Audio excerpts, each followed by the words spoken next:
One quiet night, many different people, from Taoists to various robbers, gathered in the courtyard of a house. Liu Jin, a disciple of the Tianzong spiritual palace, arrived a little later with his comrade Zhou Zuo. He asked why there were so many people here, whether the information had leaked. The guy irritably asked what those who had gathered there were counting on, to which one of those present told him that he was a little late. He had been here since it got dark. Others also arrived early. Some arrived several days in advance, and only Liu Jin arrived so late. Cursing at Elder Chao, the boy exclaimed that the information the spiritual palace had acquired was not exclusive. Zhou Zhao asked those present if the owner of this house was not Xu Xiaoxiu at the third stage. He noticed that there was nothing to profit from here. He asked why all these people came. One of the men replied that they didn't know anything. Xu Xiaoxiu had mediocre skills, but he entered the grid early and had a lot of savings. This courtyard alone was worth 1,000 spirit crystals. Moreover, according to rumors, he had a rank 9 spirit sword, and everyone had gathered here precisely because of him. Zhou Zhu exclaimed that such a sword was simply a treasure, and asked if they were really going to take it from the corpse. Liu Jin exclaimed that as soon as the formation collapsed, he would rush in and take the sword, after which a fierce battle would be inevitable. The guy confidently walked forward to go inside and take a comfortable position, but his way was immediately blocked. Those who had arrived earlier asked him if he was not familiar with the queue order. Liu Jin replied that, according to seniority, he was the eldest, so they should not stand in his way unless they wanted a fight. The other replied that there were more of them anyway, so they would not give him any peace. Everyone in the yard started arguing, trying to figure out who would go first. Suddenly, their argument was interrupted by the sound of an opening door, and someone's figure appeared from the house. That same Xu Xiaoxiu, frowning, asked why it was so noisy, even though it was not yet dawn, and noted that he could not sleep. No one expected the appearance of this seemingly dead man. Everyone asked him if he was really dead. Xu Xiaoxiu didn't answer them, only thinking that the Xu Xiaoxiu they knew was indeed dead. In his previous life, the one who had now become Xu Xiaoxiu suffered from a fatal illness and came to this world. As soon as his eyes closed and his pulse stopped, his spirit was transferred to the body of a disciple of the Tianzong spiritual palace with the most ordinary skills. Xu Xiaoxiu stayed in the spiritual palace for many years and only reached stage 3 of spirit tempering out of 10. He went into seclusion to break through with the determination to die, and he actually died. In the end, it turned out that they both had unhappy lives. But the new Xu Xiaoxiu decided that since he had such an opportunity, he shouldn't be tormented by any rumors. But his strength wasn't even up to par, and there was no talk of surpassing others. The only thing that could help him was some kind of cheat code. And indeed, as if on cue, a wheel of fortune appeared in front of the guy, with the arrow choosing between active skills and one field with a passive one. Xu Xiaoxiu tried to turn the arrow, but it stood still, as if mocking the guy. After examining the fields, the guy decided that from a gaming perspective, active skills were much better than passive ones, since you can't fight with passive skills. But fortunately, the system gave preference to active skills. Xu Xiaoxiu walked around this wheel of fortune, trying to figure out how to make it work. He tried to move the arrow with his hands, but it only bent under his efforts. The guy got angry and shouted that it was a useless piece of crap and the system was really making fun of him. Having calmed down a little, he decided that since the arrow was not rotating, the disc needed to be turned. And this time, it turned out to be the right decision. Only the indicated arrow pointed to the field with the passive skill. Unable to accept this fate, Xu Xiaoxiu decided to spin the wheel again to change the outcome. But before he could spin the wheel again, he was suddenly blinded by a bright light, and the system had already assigned him passive skills in the form of a breathing technique. Xu Xiaoxiu found himself in his room. He sat sadly on the floor, thinking about how unlucky he was. He was angry that he had received something so useless as a reward, but he still decided to try the breathing technique. Taking one breath, he felt strength filling his body and he himself rising above the ground. Falling to the floor, Xu Xiaoxiu exclaimed that this passive breathing was some kind of cool cultivation technique. Now he thought of his passive skills as a blessing and that he was now invincible even if he stood still. But as soon as he boasted, a small mosquito broke through his defense, and the guy slapped himself on the neck to kill it. The system judged that its master was under attack and gave him 1 passivity point. Looking into the status window, Xu Xiaoxiu saw his passivity point and the skill he could level up. But this skill was acquired, meaning there must have been innate ones as well. All this happened just before a crowd of people arrived in his yard. The uninvited guest said that this could not be true, that there was some kind of pretender in front of them. For his suspicion, Shu Xiaoxiu received another 12 points of passivity. Smiling, he thought that in this life, God decided to take care of him, so he lives an interesting life. Looking around the crowd, he noticed that there were representatives of the 3rd and 4th stages, the highest being 5. He immediately realized that they had come to fight for his 9th grade Zanpakuto, hidden bitterness. Waves of power began to emanate from his body as he told the crowd that they had come for his dead body. But he had broken through, and they had come all this way for nothing. Everyone immediately noticed that Shu Xiaoxiu had broken through to the 4th stage. Liu Jin noticed that he was no match for him, let alone the others. Shu Xiaoxiu shouted at them to go back to where they came from and tell their elders that if they wanted his sword, they should come get it themselves. There was no point in calling the juniors here and causing them trouble. Liu Jin merely bowed to his elder brother in teaching, saying that he possessed great strength. Jozuo asked his comrade whether they would really leave like that. The guy told his friend that he could go and kill him himself if he wanted.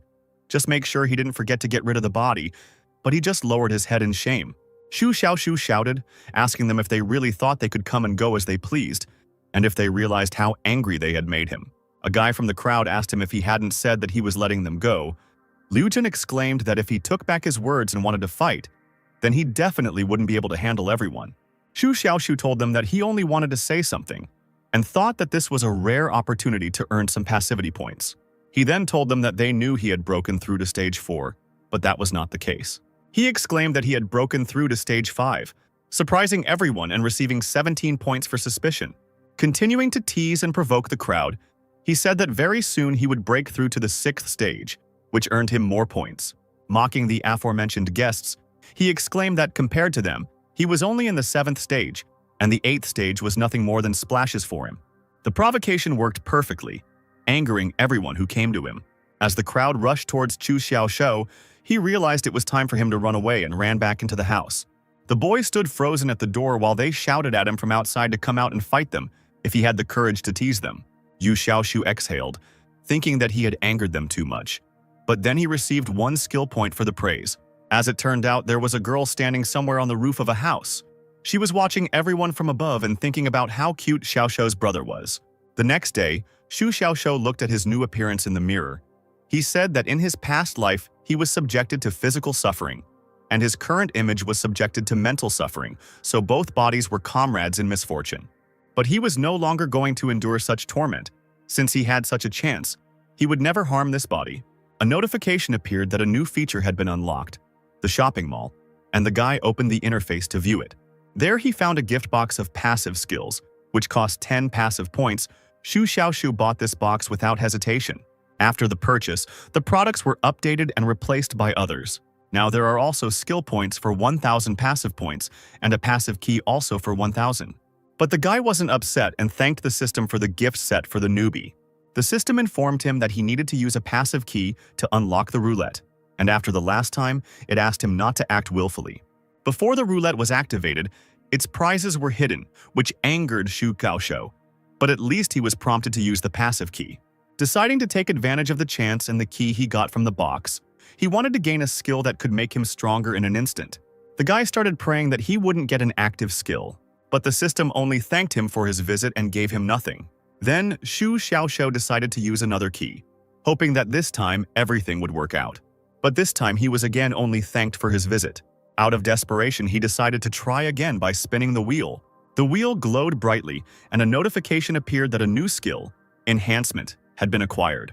However, Shu Xiaoxiu didn't feel any stronger after obtaining this skill, but he thought that judging from the system's naming habits, this skill should be invincible.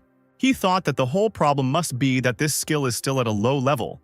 After opening the box, he had 10 skill points, and he decided to invest them in this skill. He tensed up, and immediately the enhancement began to increase its level.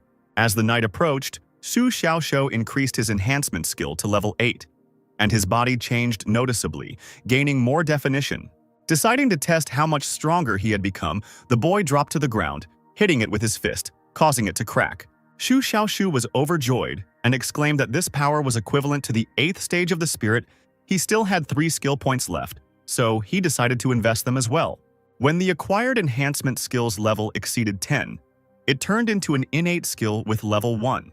As soon as this happened, Shu Xiaoxiu felt something strange in his body, as if it was burning from the inside. But soon the unpleasant feeling was replaced by a strange bliss. The guy thought that he was born again.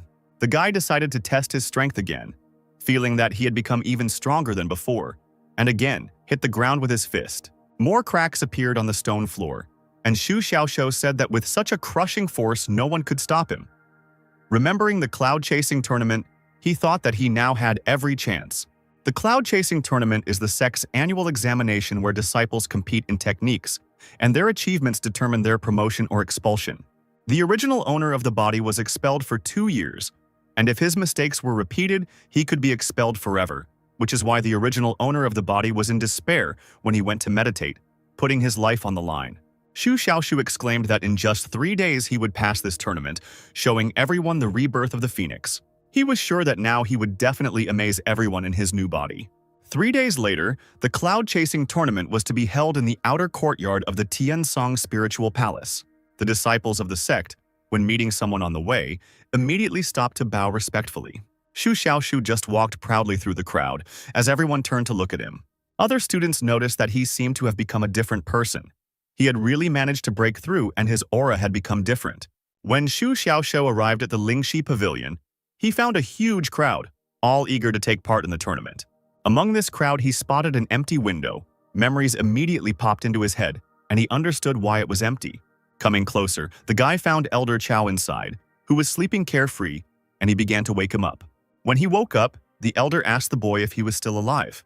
Xu Xiaoxiu thought, "No wonder no one came to register here with this rude old man." The man asked the boy if he had come to refuse to participate and go down the mountain, to which he asked why he would refuse when he was among the top 10 driven clouds. Elder Chow asked sarcastically, which earned Xu Xiaoxiu another point. The boy told the elder that he was serious. His strength had increased after the killer meditation. Now his body was at the level of the innate realm. Elder Chow was simply amused by this. He laughed loudly, causing everyone to glance sideways in that direction. He laughed until his stomach hurt, not believing a single word. Covering his face in embarrassment, Xu Xiaoxiu received another point for sarcasm. The crowd began to whisper that this Xu Xiaoxiu had not only broken through but had also made Elder Chow laugh. Someone in the crowd noticed that he had just said that he had achieved innateness. No one could believe that this guy could become stronger so quickly. For his doubts, Xu Xiaoxiu received many more passivity points. However, this did not upset him, but quite the opposite. Elder Chow told him to stop grinning and already tell him why he came. Remembering why he came, the guy said that he wanted to register for the cloud-chasing tournament. The man still decided to record him and asked, how should he be recorded? As an innate or as a student of the 4th stage of tempering the spirit? Confused, the guy chose the first option, thinking that the body was definitely innate, and told the man not to forget about the spiritual crystals.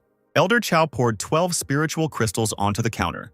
He also handed over a small bottle, telling the guy that he had personally bought this elixir for him, so he couldn't tell others. Xu Xiaoxiu accepted all this, and thought that the elder cared about him so much. If it weren't for his support over the past 2 years, he would have already been kicked out. He decided that he would definitely repay this kindness when the opportunity presented itself. The delighted boy walked away, while the man thought that even if this boy had broken through to the 4th stage, he was still unlucky. He would never see him again. He grinned, thinking that at least this elixir would make up for the fact that he had sold the information about his death meditation. For worrying and deceiving, Xu Xiaoxiu received another 1 point each. Back in his room, the guy fell on his bed thinking that he still didn't have enough points to buy anything. He would have to push his way through the crowd to get points. But then he would be known as some kind of buffoon. He thought with fear. Would he really have to take on the role of a villain? But he immediately discarded this idea, focusing on the fact that he needed to increase his strength in these 3 days. He poured out 3 spirit-tempering pills from the bottle, which were very expensive, and thought that Elder Chow was unexpectedly generous. The guy decided to try spiritual crystals, but he didn't know how exactly to use them. Having swallowed one of them, he immediately felt as if his soul was being stroked by the celestials, and every pore in his body exploded. Lightness rose from the very feet to the top of his head. Leaning back on the bed in ecstasy, he said that cultivation was a great thing. Rolling happily on the bed, Xu Xiaoxiu said that the most important thing is that it is very effective. He just broke through the 4th stage in 1 breath. He thought that while ordinary spirit crystals were known for their convenience, spirit-tempering pills were more effective. Without thinking twice, he decided to continue cultivating with pills. 3 days later, the great elder of the Tiansong Mountain Palace's Spiritual Techniques Pavilion, Xiao Qichu, appeared at the summit and began to give a speech stating that the first round would be a group selection stage, with 100 people in each group, making a total of 18 groups. Each group will have its own judge, but if he helps someone, they will be disqualified. Xiao Qichu said that the judge is not a god, and unforeseen situations may arise, but no one will save them. The contenders, frightened, realized that they could actually die. The elder grinned and thought that life was full of surprises, and they would not always enter the battlefield in perfect condition. Elder Chow told the man that his jokes were still effective. He had scared everyone into a cold sweat on such a hot day. At exactly noon, the official start of the cloud-chasing tournament was announced. The judge assigned to one of the groups told the participants that whoever could last until the end would be the winner. The participants discussed the fact that there would be prizes for the top 10 and that they could move on to the next stage. But the judge told them to go on stage when the participants' number was called. Number 1101 was Zhou Zuo, and number 1102 was Liu Zhen. Juza worriedly forced that he and Liu Jin were in the same group. The judge continued to announce the participants while the guy was thinking about how he would have to fight Liu Zhen. The number 1130, Xu Xiaoshou's number, rang out, and Liu Zhen immediately tensed up. However, Xu Xiaoshou did not come out. As soon as his number was called, everyone began to mockingly whisper that they had seen him, but he was most likely lost. The judge called Xu Xiaoshou again, this time in an even more angry voice. Xiao Qiqu told the man to move on to the next one if that guy didn't show up by the time limit. Elder Chow worriedly asked how this madman dared to be late for the tournament. Zhao Yingyan told her friend, Su Qianqian, that the Xiaoshu brother she told her about was in no hurry to come out. And after these words, the girl became embarrassed. She exclaimed that brother Xiaoshu would definitely come. She was sure that something had simply delayed him, because this was his last tournament, and she could not miss it, because her brother had greatly helped her break into the inner courtyard. The woman told her that her talent was comparable to Sister Xuansha if she entered the inner courtyard within a month. She began to tease the girl, saying that so much time had passed, but she still remembered this service, and said that she would help her find someone better. The judge continued to wait for Su Xiaoshou. The night before the tournament, Xu Xiaoshou took a risky step to become stronger. After crushing the crystals, he inhaled the powder through a tube. As soon as the crystals entered the blood, the guy also felt a strange sensation in his body. The next day, barely able to stand on his feet, he went to the tournament. Suddenly, an unfamiliar old man appeared behind him and asked the guy if he was from the outer courtyard, to which he nodded. The elder asked him if he was planning to participate in the tournament, to which Zhu Xiaoshou replied that he was on his way. Having easily overtaken the guy, the old man mockingly said that young people should not burn out. Health is the capital of the revolution. Xu Xiaoshu stubbornly walked forward, thinking that the spirit-tempering pills and the breathing technique were in perfect harmony with each other without any side effects. He easily reached the 6th stage, but due to the too fast pace, his body could not cope. The boy said goodbye to the old man and continued on his way. The man noticed that the guy's gait was unsteady, but not floating, and his steps were soundless. His face was emaciated, but his eyes were full of life, and his breathing was even.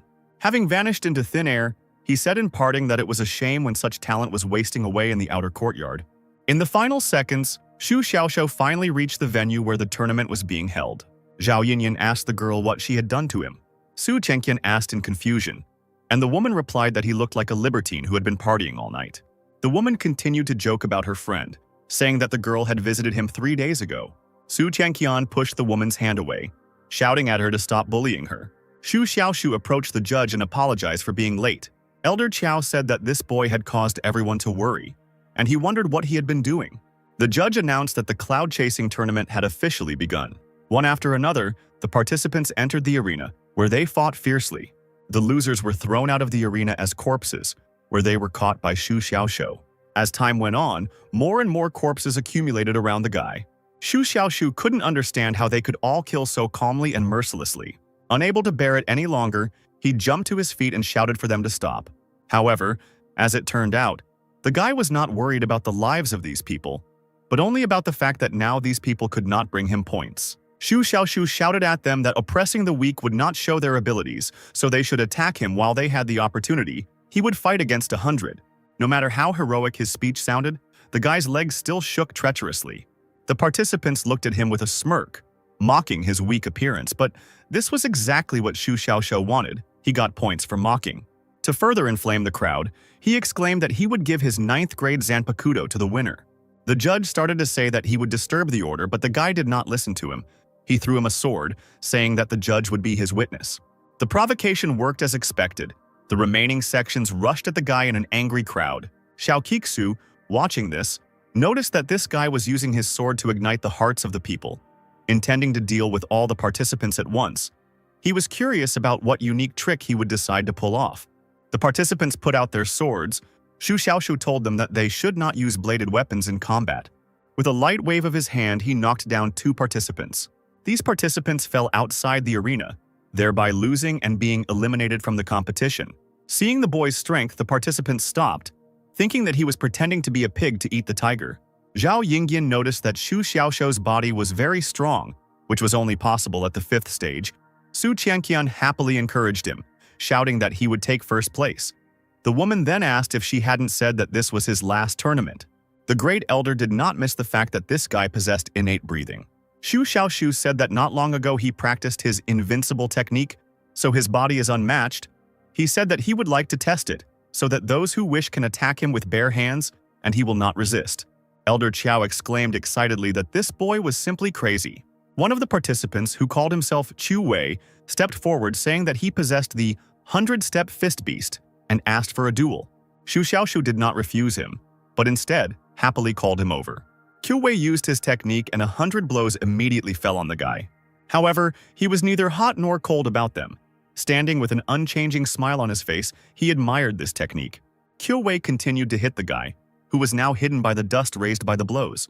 A little surprised, Qiu Wei noticed that he had already used this move 3 times. And to everyone's surprise, Xu Xiaoshu didn't fall or even take a step. Provoking his opponent, the guy showed him the middle finger and asked him why he was so weak. Xu Xiaoshu's opponent exerted all his strength, and red smoke began to spread from his body. The other participants immediately recognized this as a blood-burning technique and exclaimed that Qiu Wei had gone crazy. This technique burned blood and temporarily increased strength. This technique could tear apart a person even at the 9th stage, not to mention the 5th level. Qiu Wei's technique became even stronger with the help of the blood-burning technique, and the number of strikes increased significantly. Zhao Yingyan told Su Qianqian that she had turned away, that this was the end. This blow would make her brother an idiot. After a few seconds, everything went quiet and everyone started wondering who had won. Qiu Wei's silhouette appeared among the clouds of dust, and everyone decided that he had won. But suddenly the guy started to fall forward, but Xu Xiaoshu appeared and caught him. He patted the boy on the back and told him that he was tired and it was time for him to rest. Looking at the other participants, he asked them who wanted to be next. After these numerous hits, Xu Xiaoshu gained a lot of passive points, for which he thanked Qiu Wei. Zhu Zhao told Liu Chen that he thought Xu Xiaoshu would soon be exhausted and asked him if he wanted to test his Dark Menace Fist. But he declined and said that he was not his opponent yet. Liu Chen thought that after coming out of meditation, Xu Xiaoshu began to act differently. The participants were in no hurry to approach the guy, discussing the fact that he was definitely not at stage 5. His body was stronger than at stage 9. Someone wondered what technique he was using to withstand blows so well. Xu Xiaoshu proudly replied that this was not a spiritual technique, but an enhancement of the innate level. Others couldn't believe it, but no one was in a hurry to go out to check it out either. One of the participants in the crowd thought that they were all blind cowards. Maybe this guy really is strong. But after such blows, he has already lost half his life, and now he is just showing off so that no one else would dare to attack him. He thought that the muscular idiot Qiu Wei had already given him enough time to get a feel for the situation. So now, he was confident of victory. Introducing himself as Ye Chongting, the boy stepped forward saying that he was a master of the Offering Fist and also asked for a fight. Xu Xiaoshu frowned in displeasure, thinking that this was a cumulative technique. This move was aimed at killing with one blow. There was no effectiveness for it. The guy told Ye Chongting that he would not give him advice on this technique and asked him to change it, which the other guy took as making him scared. Ye Chongting, despite the request, rushed forward to strike, but he missed as Xu Xiaoshu moved aside at the perfect time. Falling to the ground, the boy exclaimed that he shouldn't have done that. Xu Xiaoshu smiled and told the already eliminated guy that he was more interested in the technique of delivering 100 blows in one breath.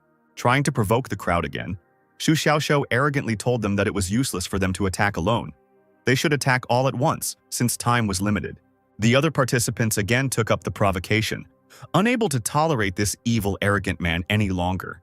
They decided that since he could shake him alone, they would act together and push him out of the arena. They actually all pounced on the guy at once with their fists. Xiaoqiqu exclaimed that it was interesting, and the judge asked him what was interesting about it and said that in 30 years of practice he had never seen anything so outrageous. The great elder thought that this boy was an interesting, amazing talent. He had 3 innate talents and an innate body. Su Qianqian wanted to rush into the crowd, shouting that they were ashamed to attack one person, but Zhao Yingyan stopped her. Another voice was heard from somewhere to the side, and the girl, in tears, noticed that she felt so sorry for him. Other girls also said with admiration that he has been taking beatings all this time, but never gives in. He is the most attractive man they know. These few girls formed a support group for Xu Xiaoxiu and began to actively support him. For his inspiration, Xu Xiaoxiu earned another 73 passivity points. Xiaoqiqu said that it was getting noisy. The result was already obvious, so we should finish early. The referee announced that there was 1 stick of incense left in the group stage, which was 15 minutes. As Xu Xiaoxiu easily endured the blows, he thought that there was no need for this time limit. There were so many people left in the arena, and he had been hit more than the others, so he shouldn't be considered a loser. Smiling, he thought that it was time to end this performance. He reached out and grabbed one of the participants by the wrist. He laughed and said that if there were no fish left on the surface, it was worth going deeper. And so Xu Xiaoxiu began to throw one of the participants out of the arena. So he threw out the participants until there was no one left in the arena. Everyone in the stands was surprised that everyone had walked out of the arena so easily. Qiu Wei, who had come to his senses, began to crawl, thinking that he needed to get out. Xu Xiaoxiu couldn't allow this, so he asked the guy where he was going. Qiu Wei jumped up, asking the other what he wanted, to which the other replied that he thought he was pretty strong, and he asked him if he wanted to have another round before time ran out. Shaking with delight, he noticed that the moment he became strong and fierce, radiating heat, it became so refreshing. He enthusiastically invited the guy to repeat it. Qiu Wei only ran out of the arena in an instant. The referee frowned and broke the still burnt incense stick, signifying that the round had come to an end. Zhou Zhao, who remained in the arena with Liu Zhen, exclaimed that all they had to do was wait, and they could have made it into the top 10. But as it turned out, they even made it into the top 3, where Xu Xiaoxiu was in first place. There were shouts of delight from the stands, which earned him a lot of points, and suspicion also earned him a lot of points. Liu Jin congratulated Brother Xu without much enthusiasm, and Brother Xu responded in kind. The judge, irritated by the outcome, presented Xu Xiaoxiu with the first place prize on a tray. The prize was a spatial ring, which was a rare treasure worth 1,000 gold. Xu Xiaoxiu noticed that this ring was much more valuable than his spirit sword and asked the judge where his sword was, to which he replied that it was in the ring, and he needed to use a drop of blood to open it, and the ring would recognize him as its owner. Zhao Yinyan stretched, thereby attracting the attention of the men. Su Qianqian said that she needed to meet her little brother, to which the girl replied that there was no need for that. It was already good that he would not leave the spiritual palace. The woman poked her finger into the girl's cheek and asked her if she was afraid that her brother would be taken away, to which she replied that she hadn't even thought about that. Zhao Yinyan then asked her if she would mind if she asked him to become her Taoist partner. Su Qianqian didn't answer, but ran away, shouting at the end that she was simply terrible. Zhu Xiaoxiu noticed the running girl and recognized her as Su Qianqian. When he met Zhao Yinyan's gaze, he received 1 point for seduction. While his heart was fluttering, he thought that this stupid system was only misleading people. Elder Qiao distracted him from his obscene dreams by slapping him on the back and shouting that he had turned the tide during the beating. Frowning, the man asked him if he hadn't noticed him because he was just staring at the girl. Xu Xiaoxiu began to deny it and asked him if he had really seen his performance from beginning to end. Pressing the boy to himself, the elder, laughing, asked him about when he had managed to train his innate body and how he dared to hide it, to which he replied that he had told him, but he did not believe him. Remembering this, Elder Qiao let the boy go, saying that at that time no one would have believed him. The man handed him another bottle, saying that he was still wounded and should heal his wounds. Xu Xiaoxiu greedily reached for the elixir. Returning to the room, the guy fell on the bed, exclaiming that he became the champion of the group stage. This is the greatest achievement in the last 3 years. Xu Xiaoxiu hurriedly dropped a drop of blood on the ring so that it would recognize him as its owner. The space inside the ring was half the size of the house, and there weren't many things in it right now, the most valuable being 100 spiritual crystals and a bottle of elixir. The boy, his face twisted at the memory, decided that he needed to quickly put away the hardening elixir. This was his first victory on a life full of suffering, so it must be preserved. Coming to the most important part, Xu Xiaoxiu decided to count how many passive points he had managed to earn during this brutal and crazy battle. In total, he earned 17,660 points, which couldn't help but make the guy happy. Having collected his thoughts, he decided to calm down, because while it was unknown what he could spend such a number of points on, Xu Xiaoxiu looked into the system store and discovered that something new had appeared there. He couldn't understand when this had appeared. As it turned out, he could now buy second-tier skill points, which cost 5,000 points. Xu Xiaoxiu noticed that after the passive skill reached the innate level, the normal points had expired, and now the system wanted him to use the second-tier skill points. But for some reason they were marked gray in the store, and he couldn't buy them. Not dwelling on this, Xu Xiaoxiu bought a few more keys, deciding that he needed something from a different direction as well.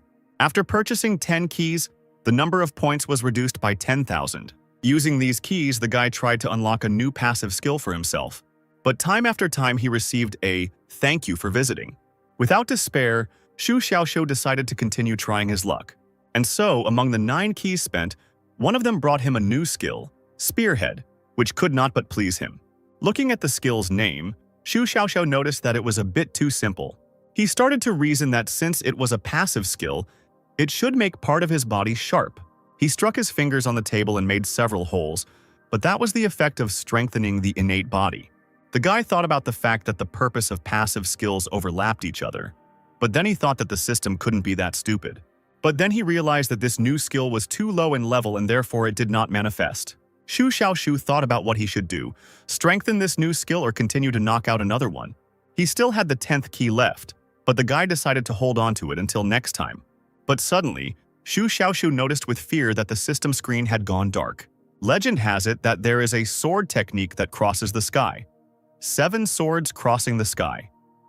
When this technique was created, the strongest immortal swordsman was Elder Cha, the last owner of the Holy Spirit Temple, and its leader Qi Jianxiao, who were hiding from the world. Future generations adopted this technique and created the White Cloud Sword technique, and of course, its quality dropped by several dozen levels. It became an ordinary acquired technique. That technique was recorded in the hidden spiritual pavilion of the Tianzin Spiritual Palace, where a total of 13 swords are displayed. Xu Xiaoxiu, who had previously been qualified, lost everything he had learned all his life. Eventually, after 3 months, he learned the first sword technique, Free White Cloud. When his mind was consumed by darkness and he felt the shaking of heaven and earth, he saw the hidden bitterness flying away with him to the clouds.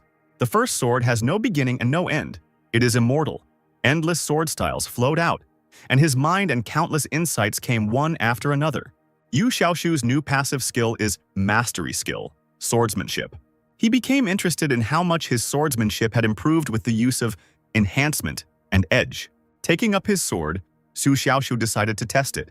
Concentrating on the sword, he released his power, flying into the air. Dropping to the ground, he swung his sword, easily cutting through what was in front of him. Xu Xiaoxiu didn't even know that he had become so much stronger now.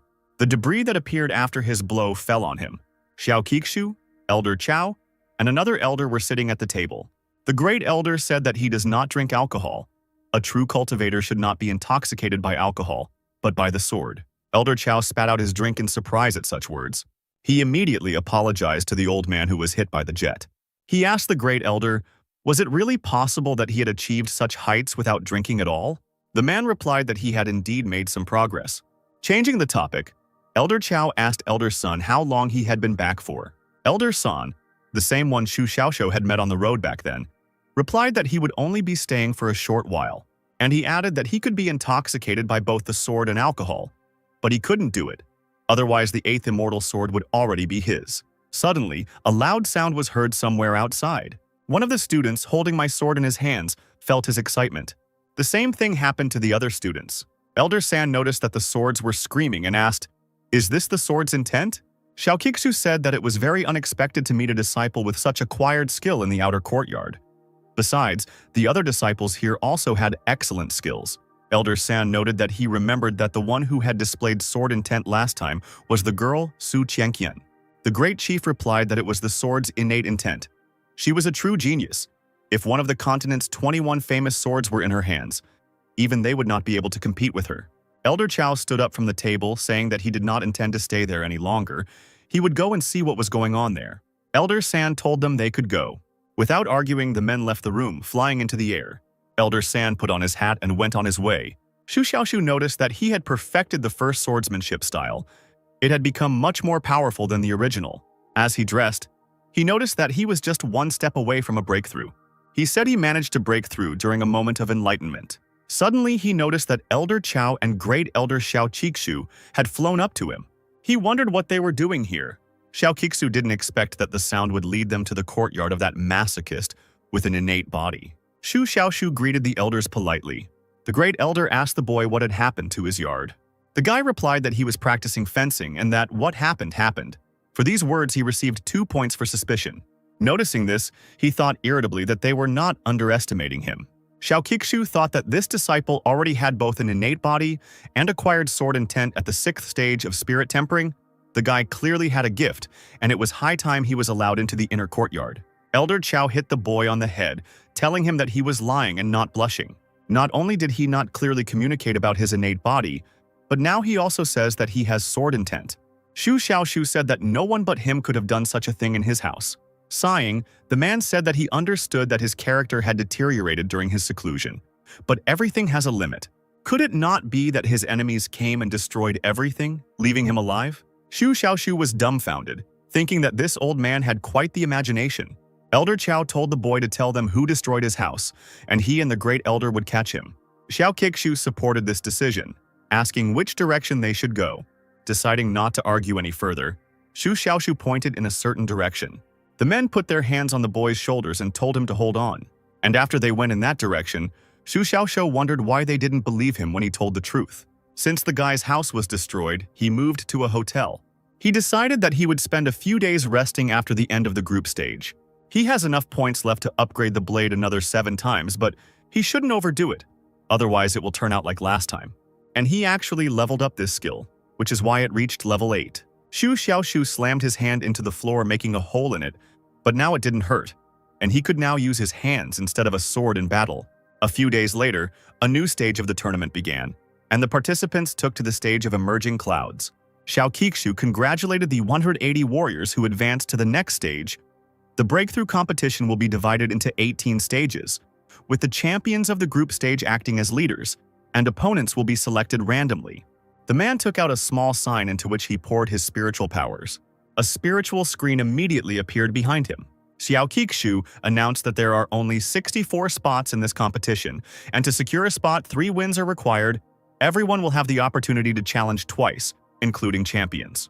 Having finished his explanations, he announced that the competition was beginning. People in the stands immediately began to support their favorites. Jozu thought with fear that he was surrounded by people at the 7th, 8th, 9th, and even 10th levels. How he, being at the 3rd level, could compete with them was incomprehensible. He told Liu Zhen that he was nervous, and it seemed like he was the first one to reach this competition at such a low level. Liu Zhen told him not to worry, because although he was the first, he was definitely not the only one, and thought about the fact that he himself was only at the 6th step. Shu Xiaoshu, meanwhile, told the people in the stands to shout his name, for which he received more points. The praise continued, earning him mountains of points. All the participants had already gone on stage, while Shu Xiaoshu was still standing outside. Praise gave way to ridicule, which also earned him a lot of points. Shu Xiaoshu wasn't upset about being ridiculed, because it brought him a lot of points. Even the fights weren't that exciting. The judge who was on stage wondered where the hell this guy was. Walking further, he noticed Shu Xiaoshu, the judge, irritated, thinking that everyone was already waiting for the draw on the stage, and here he was waving his hands like a fool. The man called out the boy's name, getting his attention. Shu Xiaoshu casually asked if the competition had already begun, and asked if he didn't need to do breathing exercises after burning the incense. Even more irritated, the judge asked him again. The guy replied that he was warming up before the competition so that he would have strength for the fights. The man sternly shouted at the guy to follow him and turned around. Shu Xiaoshu thought that he didn't want to go to an isolated place where he couldn't get so many points. He got a point for cursing and thought that this judge was being too obvious. The first fight was supposed to take place between Shu Xiaoshu and Di Shinner. Di Shinner walked onto the stage and greeted her opponent. Looking at the girl, Shu Xiaoshu decided that she was about to give up, and he still had to earn points. He told her that showing cowardice in the face of an enemy was taboo, and that if she ran away without a fight, She would become a disgrace among the students and a stigma would be placed on her life. These words instilled confidence in the girl's heart, and she thanked him for the instruction, earning him a point. Xu Xiaoshu was glad that she would fight, thereby earning him points. The referee waved his hand and shouted that the fight was beginning. Di Sinner immediately took up her sword and quickly rushed towards the guy. Yu Xiaoxiao shouted at her to stop and told her that, as the saying goes, a nobleman settles matters with words, not with force. He would not draw his sword. The girl stopped and the guy told her that they could have a fist fight. Di Sinner replied that she knew that he possessed the 9th grade sword, Hidden Bitterness. Raising her sword again, she said that she knew Brother Shu was strong in combat, but she had recently created a technique and wanted to try it out in combat. Xu Xiaoshu thought that she had decided to kill him. Women were not trustworthy. Now the girl didn't stop, and the guy had no choice but to dodge the blow.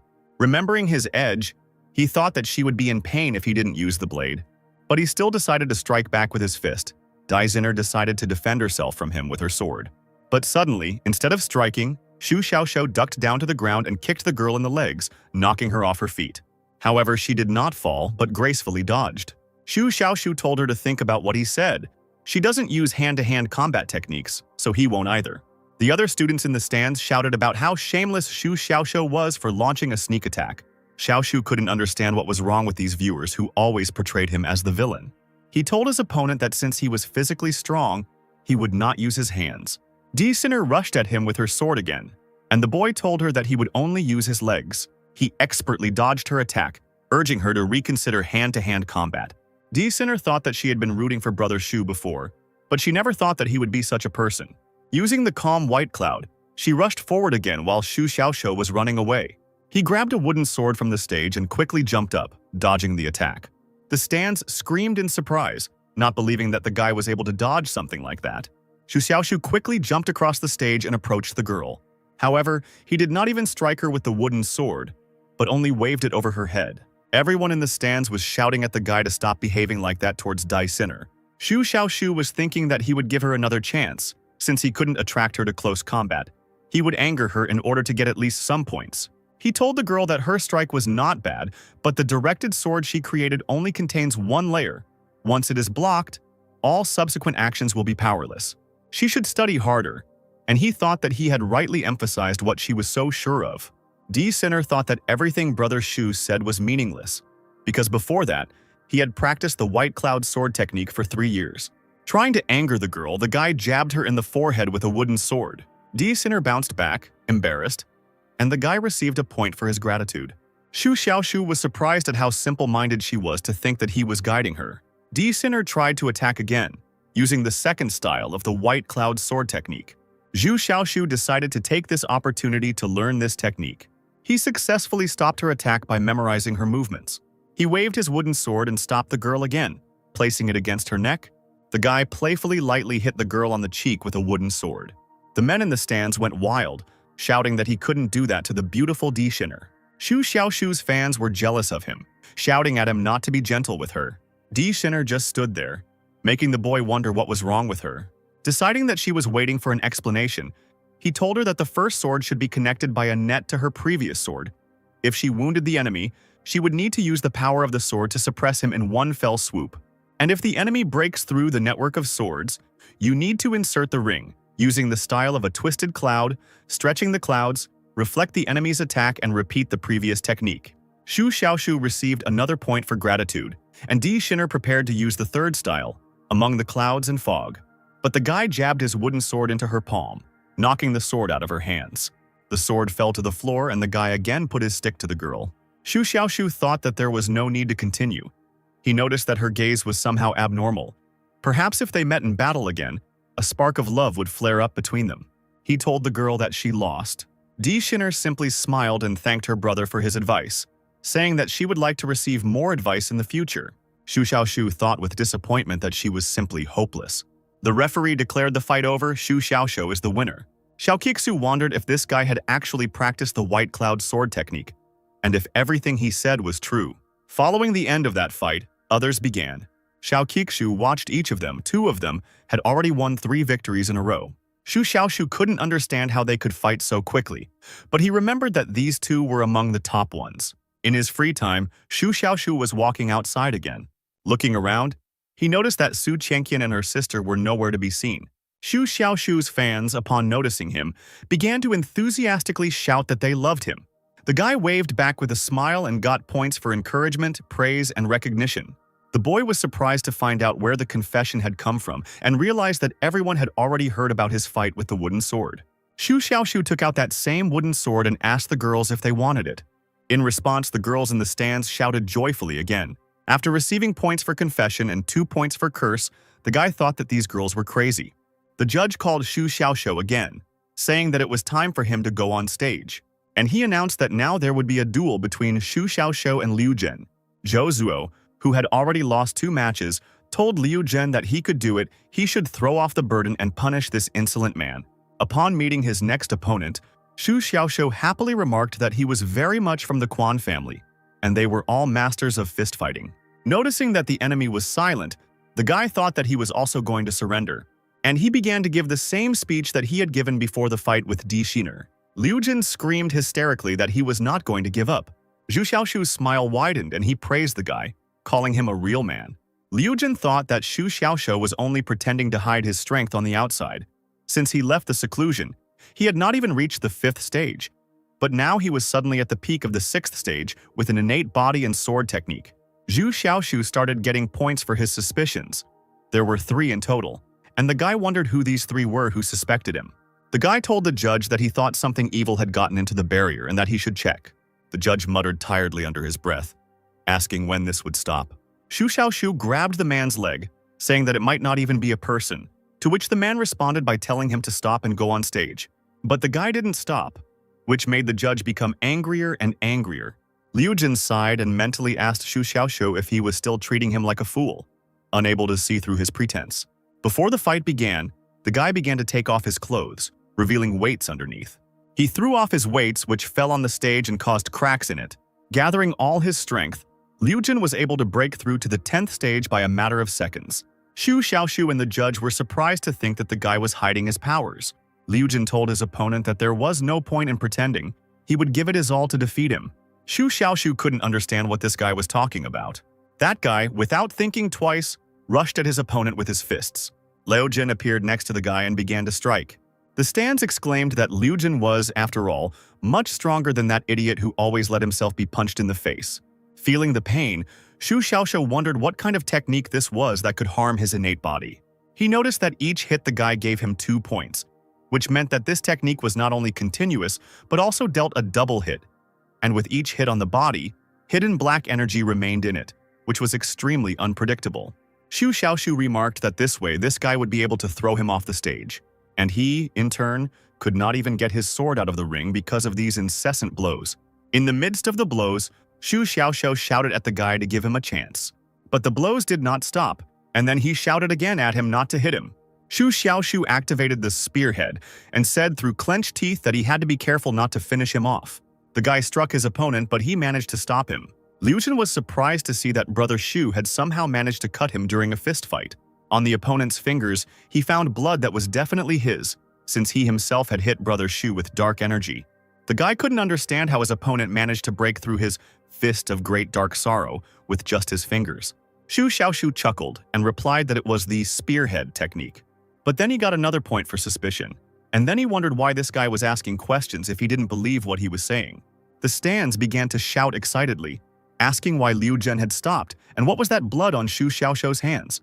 Some people suggested that it was simply Xu Xiaoshu who had broken his fingers, as he was no match for Liu Zhen, who had the Great Dark Tribulation Fist at the innate level.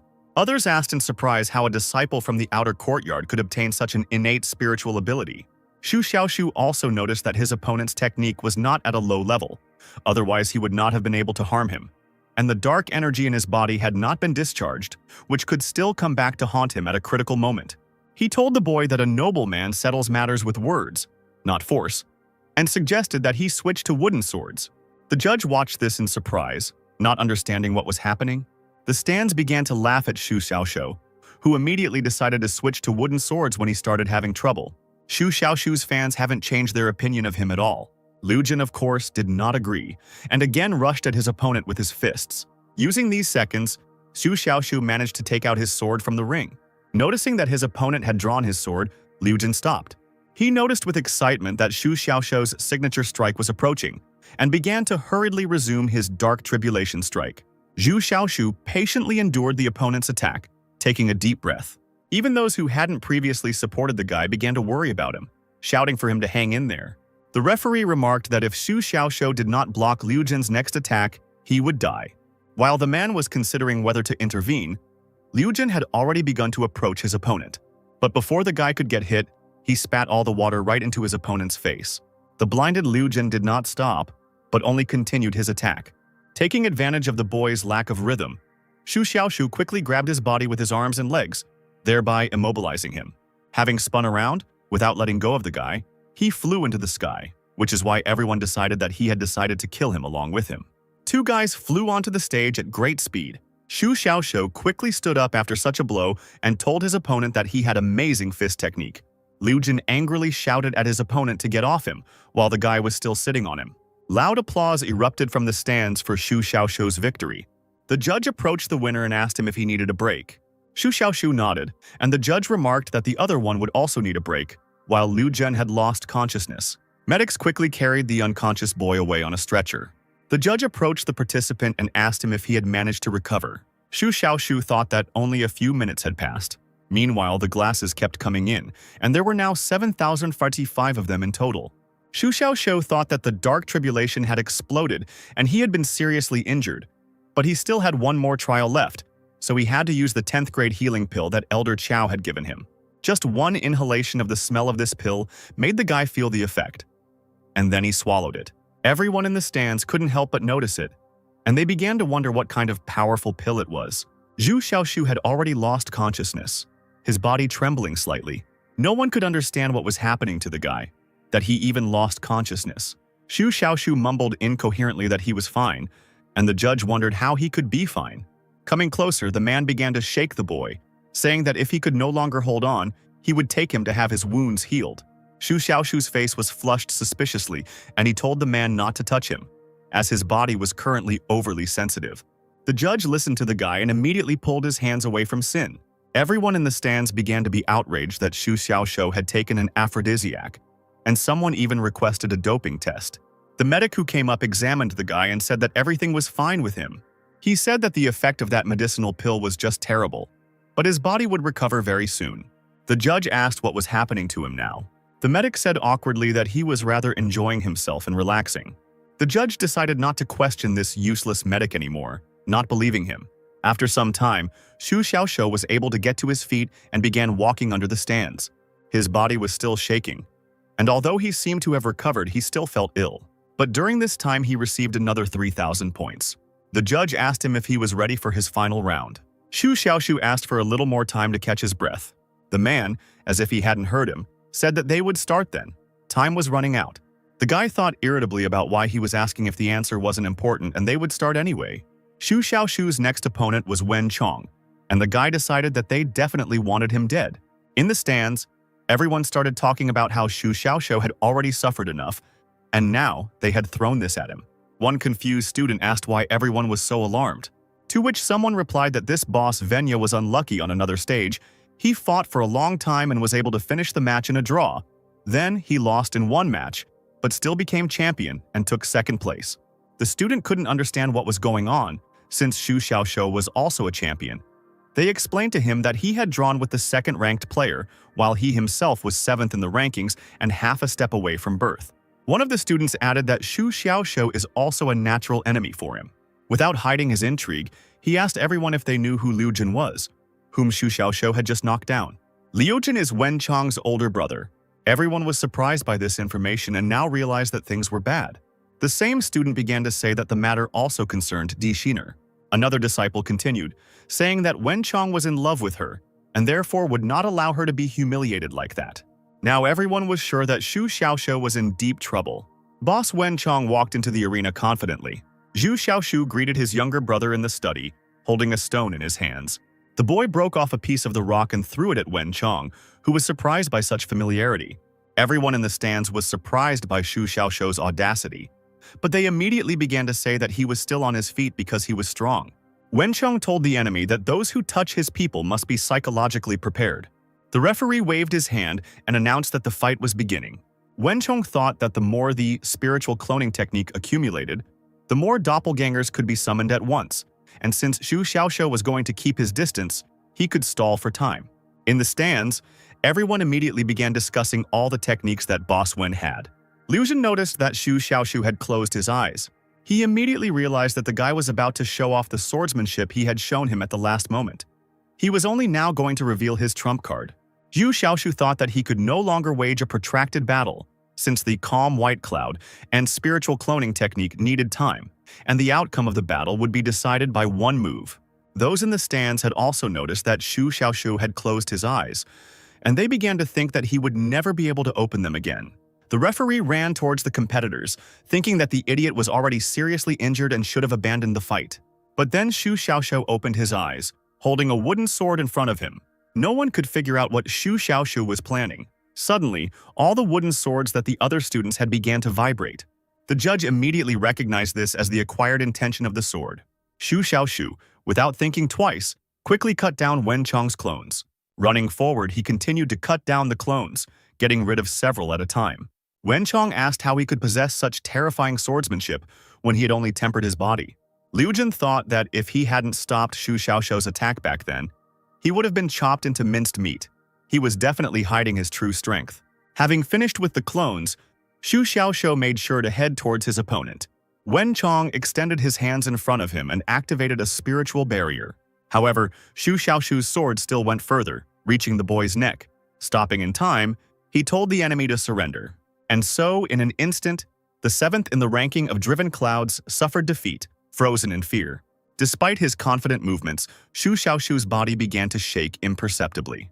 Turning away, Xu Xiaoxiu thought that he had exhausted all his spiritual power, but he couldn't collapse in front of such a crowd. People in the stands started to talk about how Wenchong had lost so easily, which made the guy angry. He rushed at his opponent, and the referee was already running towards him to stop him, because the fight was over. For the sneak attack, Xu Xiaoxiu received another point of passivity.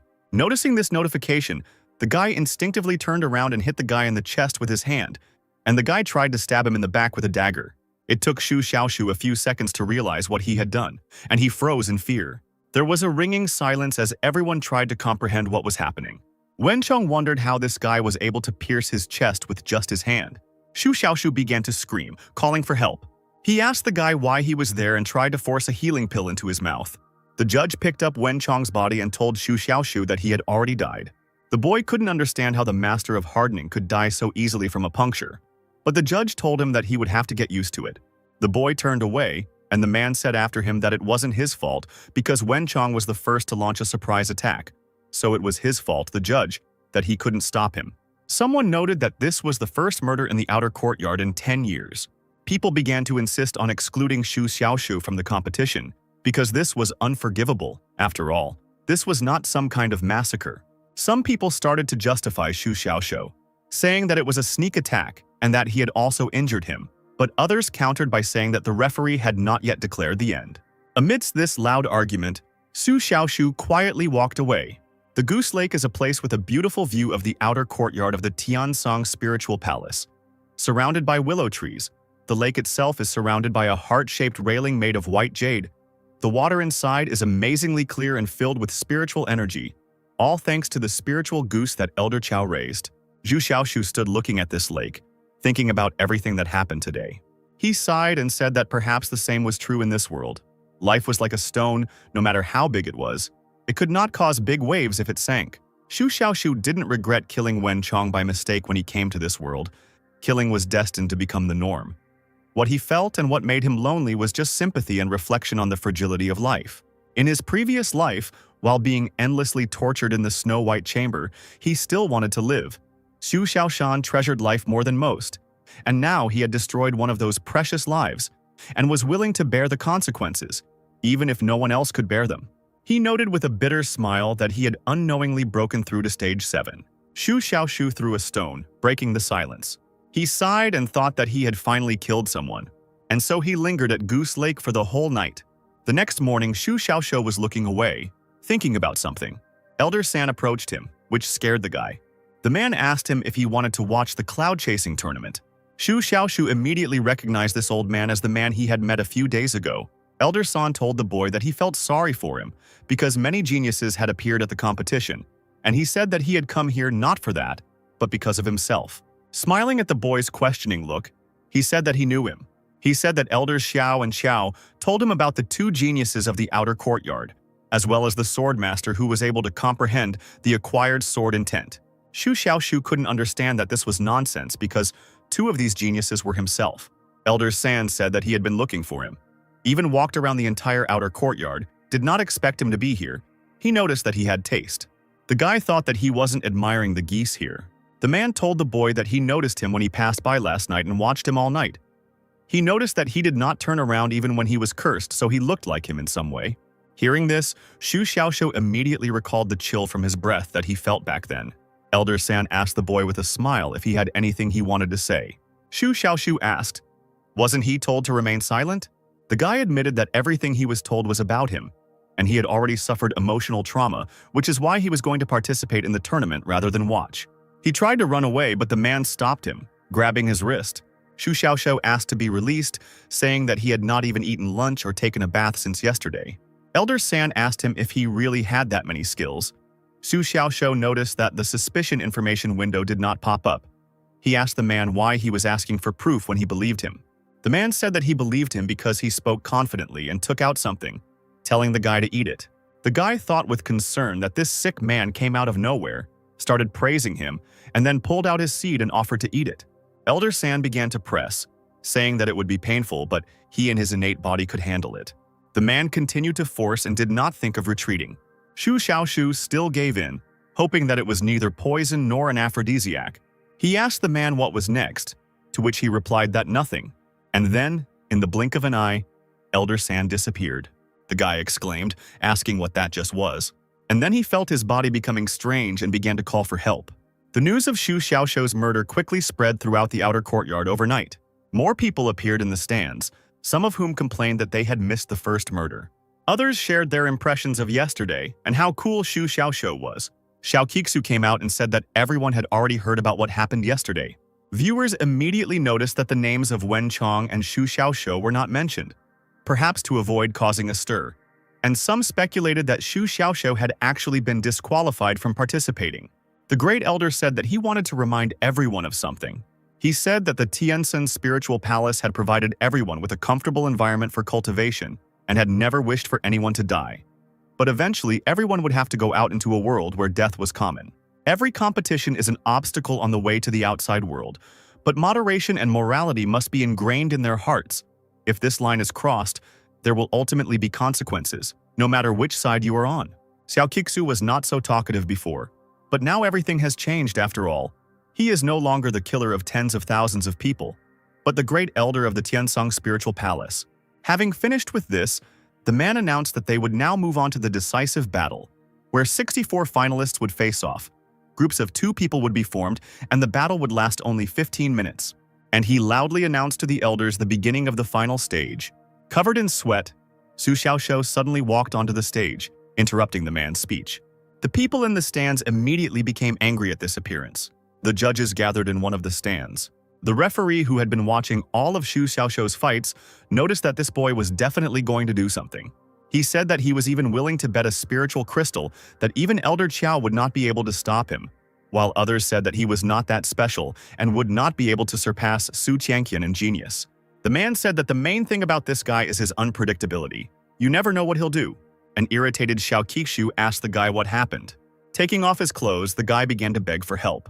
He thought that as soon as he swallowed this scarlet seed, a scorching aura immediately burst out, and several meridians were burned. If this continued, he would die. But all the medics immediately went to the tournament, so he had to come here.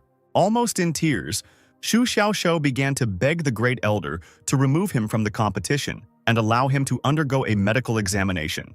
Xiao Kixu shouted at him that this was all nonsense and that he could get out of here. The guy responded that he wouldn't have come here if it weren't serious. Noticing that something was indeed wrong, Xiao Qichu wondered what was going on. He told the guy to come closer. Touching his chest with his hand, the man immediately pulled it away, feeling a burn appear on his hand.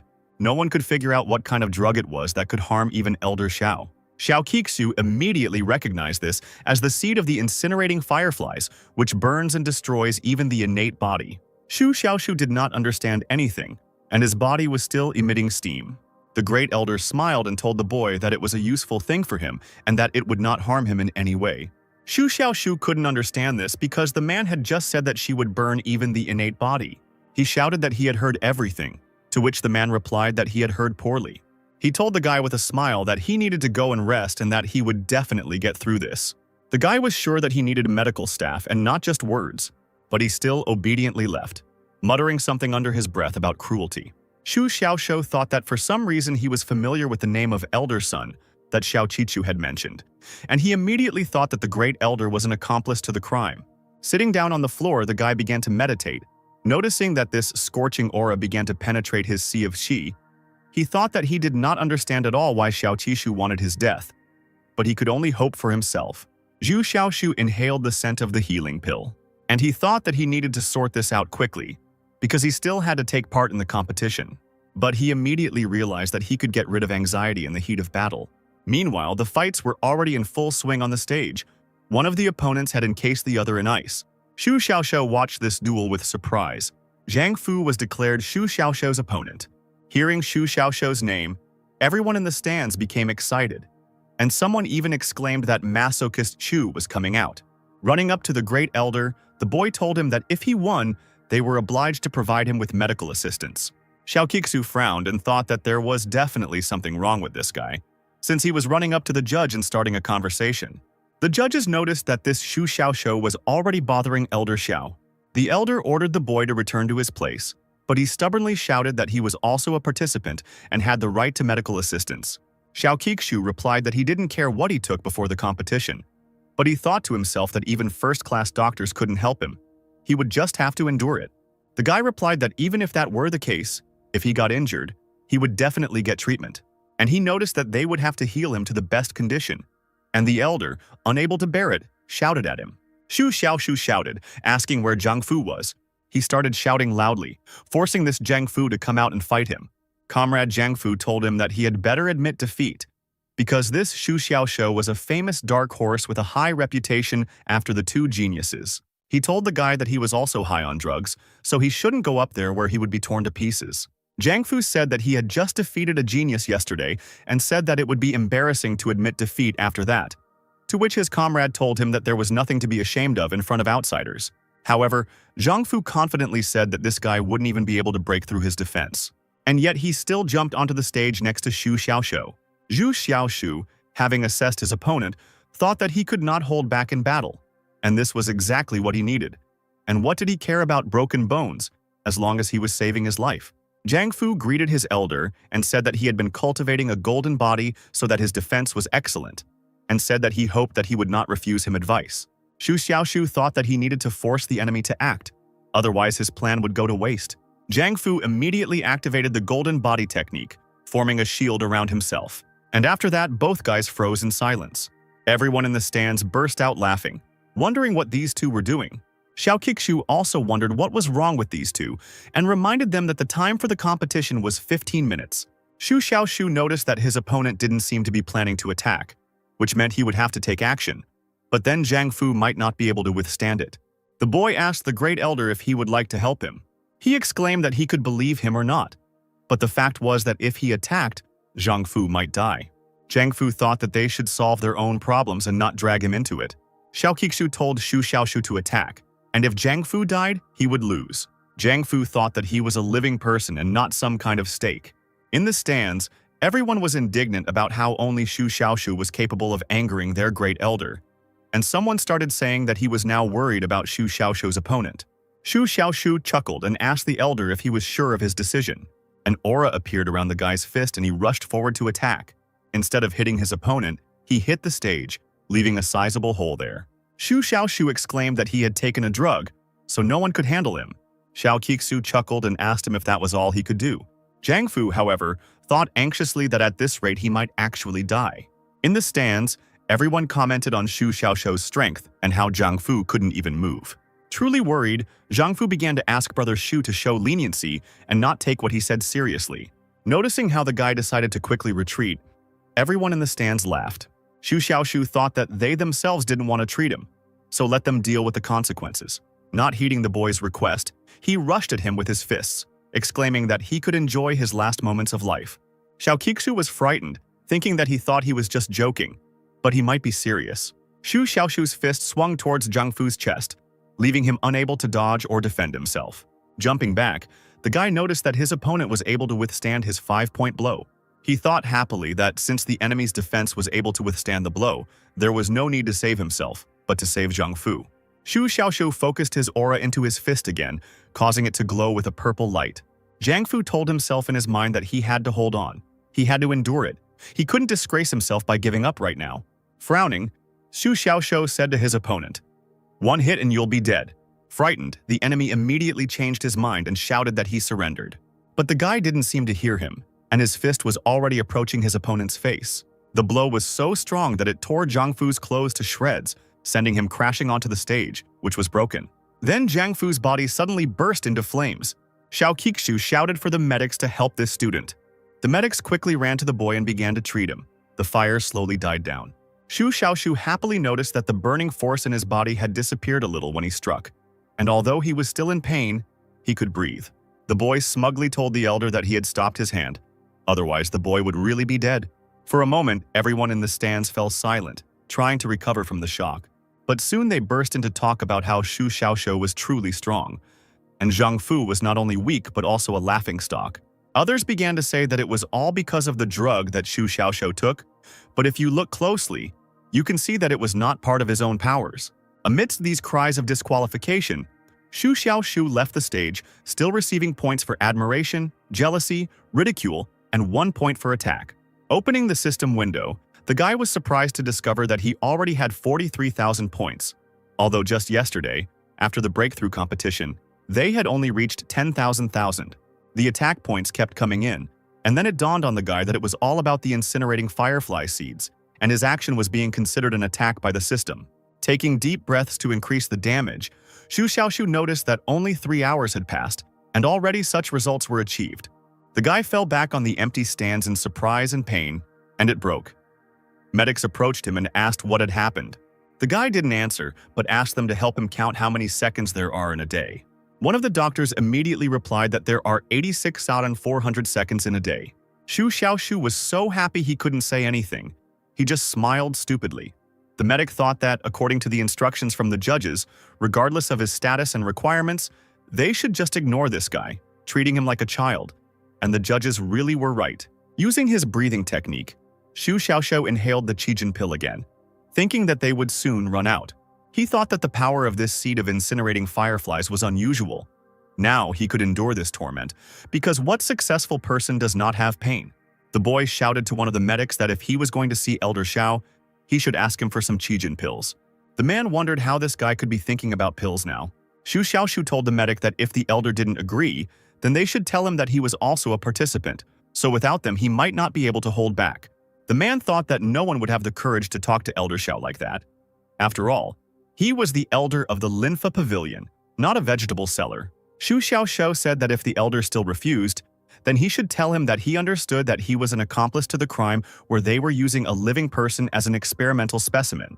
The medic told the boy to go to the elder himself. Xu Xiaoshu began to threaten the man, saying, "I'm a participant and you're a staff member, so you should do your job, and I have another battle ahead of me, so I should be in good shape." The man thought that he suddenly wanted to change his job. While the medic went to the elder, Xu Xiaoshu began to level up his edge skill, leveling it up to innate.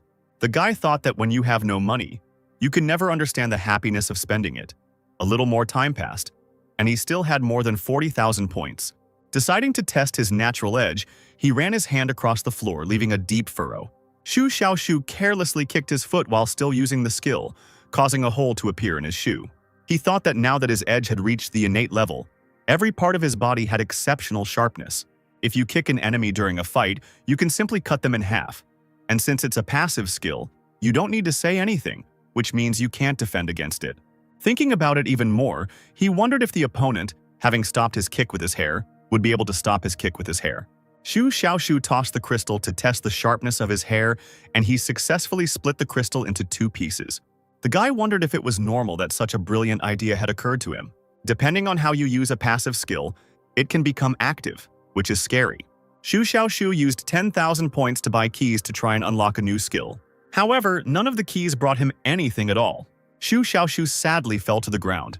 Noticing this, the medic ran up to him, wondering why he fell because before that he was cutting the floor like crazy. The man began to shake the boy to bring him to his senses, thinking that the chief judge had told him that the boy was poisoned, but he had not said that he could cut something with his hair. After waking up, Xu Xiaoxiu told the medic to leave. He didn't want to see him. Without arguing, the man left the boy alone. Desperate, Xu Xiaoxiu thought that he still had 30,000 points left. He decided to pump up the breathing technique or swordsmanship, but then he thought that he couldn't believe that he had 10 more failures. He bought 10 keys again, determined to get a new skill. He said that he absolutely could not afford to be left with nothing.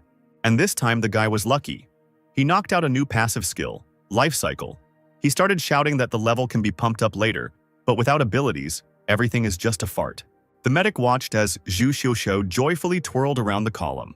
He wondered how happy a person could be alone, and whether he could no longer keep up with modern youth. Xu Xiaoxiu noticed that his new skill was basic, like the breathing technique, meaning it wasn't as functional, but its auxiliary nature was simply extraordinary, meaning that the life cycle gave him continuous vitality. The seed of the incinerating fireflies contains energy the size of a fingernail, but this energy itself is so terrifying that it cannot even be measured in quantity. Blood, veins, bones, and all the cells contained therein are subject to this power. Blood and flesh were burned to a charred state, and meridians were sworn to destruction. Thanks to Xu Xiaoxiu's breathing technique, just inhaling the scent of the pill was enough to instantly recover, but the pill was already exhausted. But now, thanks to the life cycle, his body regenerates itself. He thought that this kind of passive treatment was incredibly useful. Xu Xiaoxiu thought that there were still 20,000 points left, which could be exchanged for 5 skill points to level up this skill.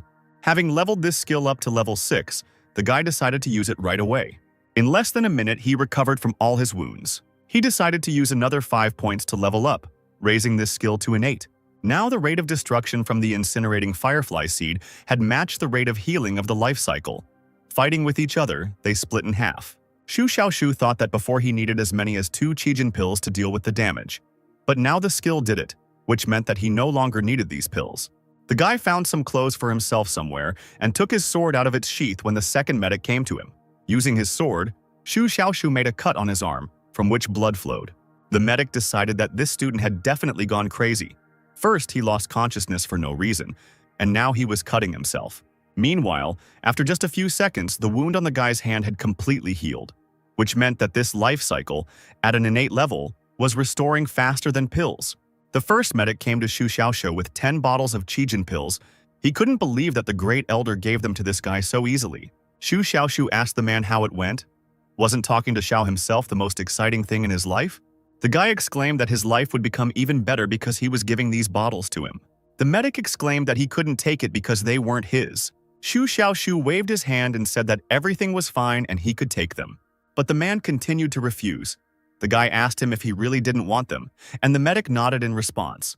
Then Xu Xiaoxiu called the second medic over and told him that these vials were now his. Both men froze, shocked by this outcome. Trying to calm them down, the guy told them that they were the only ones there, so no one would know anything, and he didn't want to play a joke on them to ruin the mood. Despite the men's refusals, Xu Xiaoxiu forced 2 bottles into each of them. Believing that this was not a cruel joke, the doctors happily accepted the bottles. Xiao Qixu shouted at Xu Xiaoxiu to quickly get up to the arena. The doctors looked after him with admiration, talking among themselves about how they never thought that this guy was such a person. Generous, handsome, and an outside-the-box thinker, and sweet, even if he sometimes went crazy. In the arena, Xu Xiaoxiu met his next opponent, Zhou. Taking out his sword from behind his back, Zhou Tianqian told his opponent that he acknowledged his strength.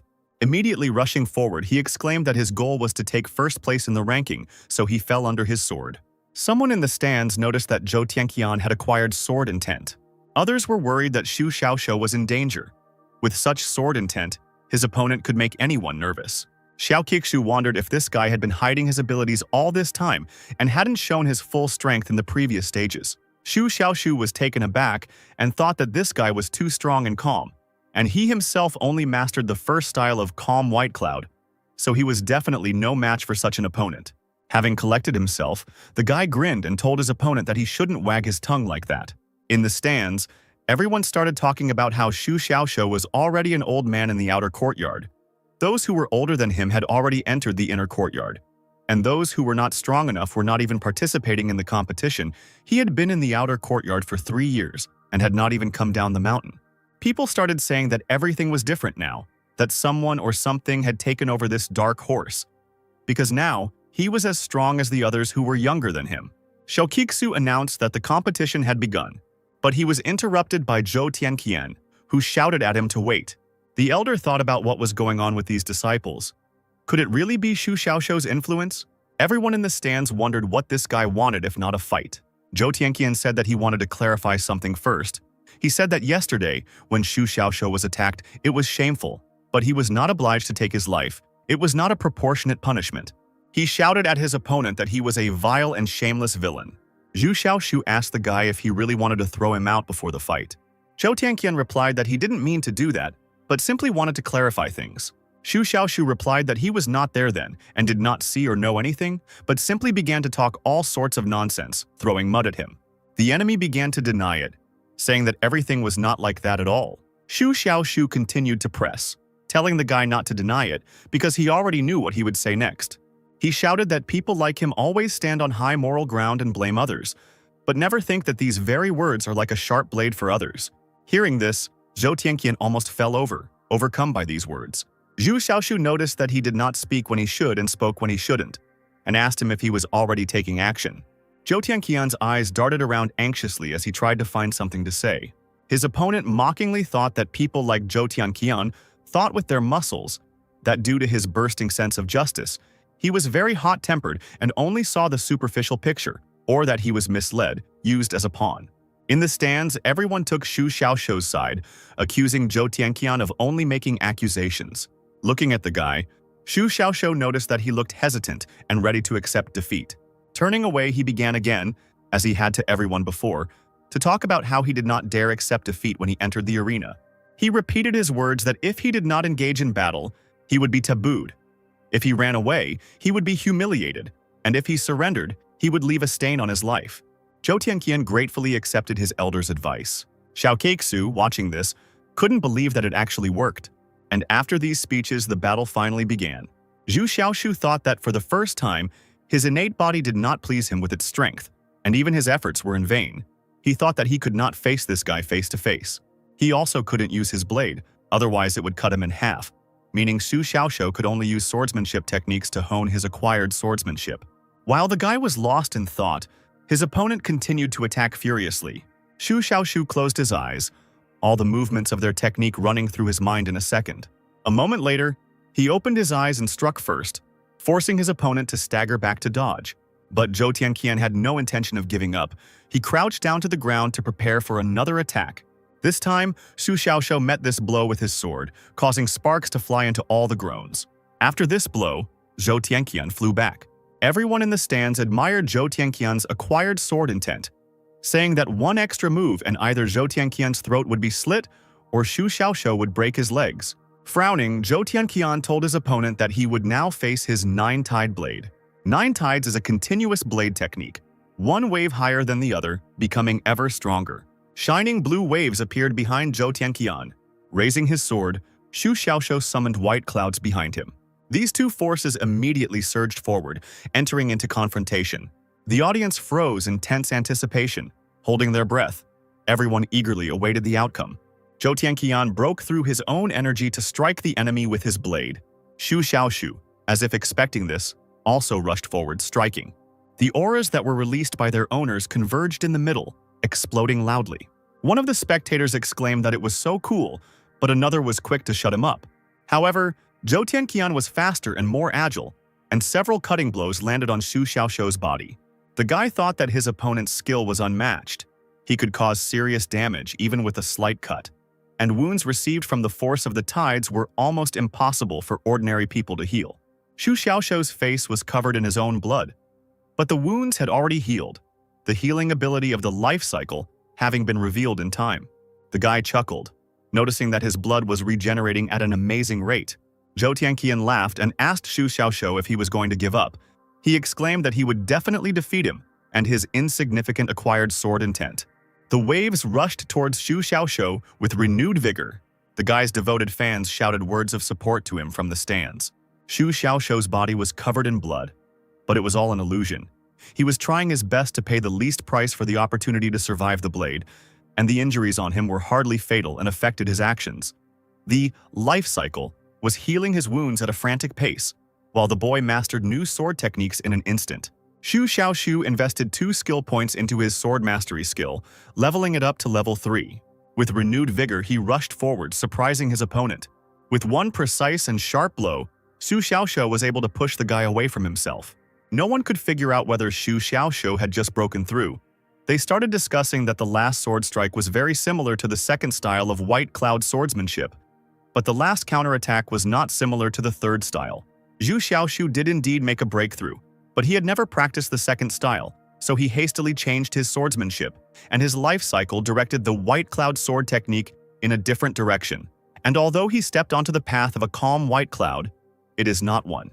Xiao Kixu was surprised to find that this guy had demonstrated his creativity right in the middle of the battle and had changed his swordsmanship technique, something that the sword sect did not dare to do. Xu Xiaoxiu chuckled and told his opponent not to stop, but to attack. Zhou Tianqian replied that this is exactly what he intended to do.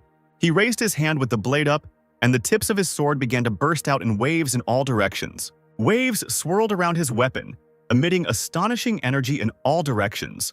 Xu Xiaoxiu wondered in surprise whether he still had any trump cards. Holding his sword out in front of him, he thought that he wouldn't be able to handle this move given his current level of fencing. He decided to use skill points again and increased his swordsmanship to level 6. Zhou Tianqian immediately noticed the change in his opponent's movements. Everyone in the stands noticed that Xu Xiaoxiu was trying to use Zhou Tianqian's blade technique, but they couldn't figure out how he was doing it, and someone exclaimed that he was simply a monster for robbing the master right there in the arena.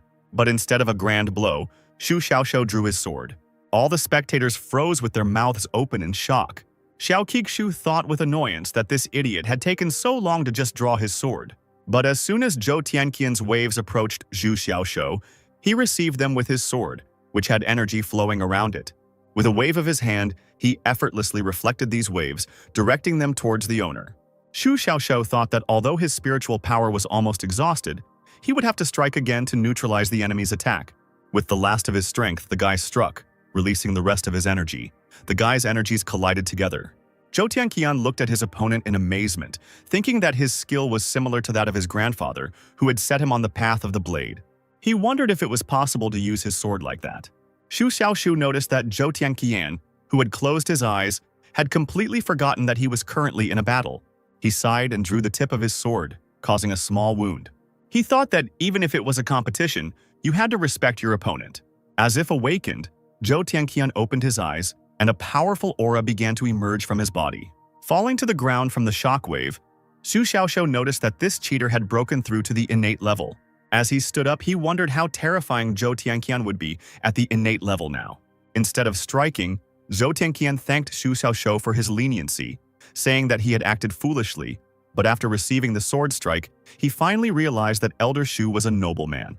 Xiao Kixu, taking advantage of this situation, announced that the duel was over. Xu Xiaoxiu was the winner. Zhou Tianqian thought with embarrassment that before the fight, he had spoken of the elder's cruelty, but the elder had spared his life. The boy exclaimed, telling Xu Xiaoxiu that he had decided to become his friend. Zhou Tianqian broke the barrier during his innate breakthrough, and the boy's information was immediately filled with information. But Xu Xiaoxiu didn't care. At that moment, he wanted to quickly return and sort out his swordsmanship.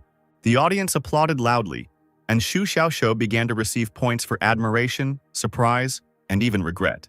Xiao Kixu, looking after Xu Xiaoxiu, thought that this disciple had completely abandoned spiritual abilities and forgotten about swordsmanship, using his creativity and reaction in battle to calculate the opponent's strikes. This was the very strongest state of cultivation that the 8th immortal mentioned. He thought that this was the rise of the shadow of the strongest swordsman. Turning to the crowd, he raised his hands to calm them.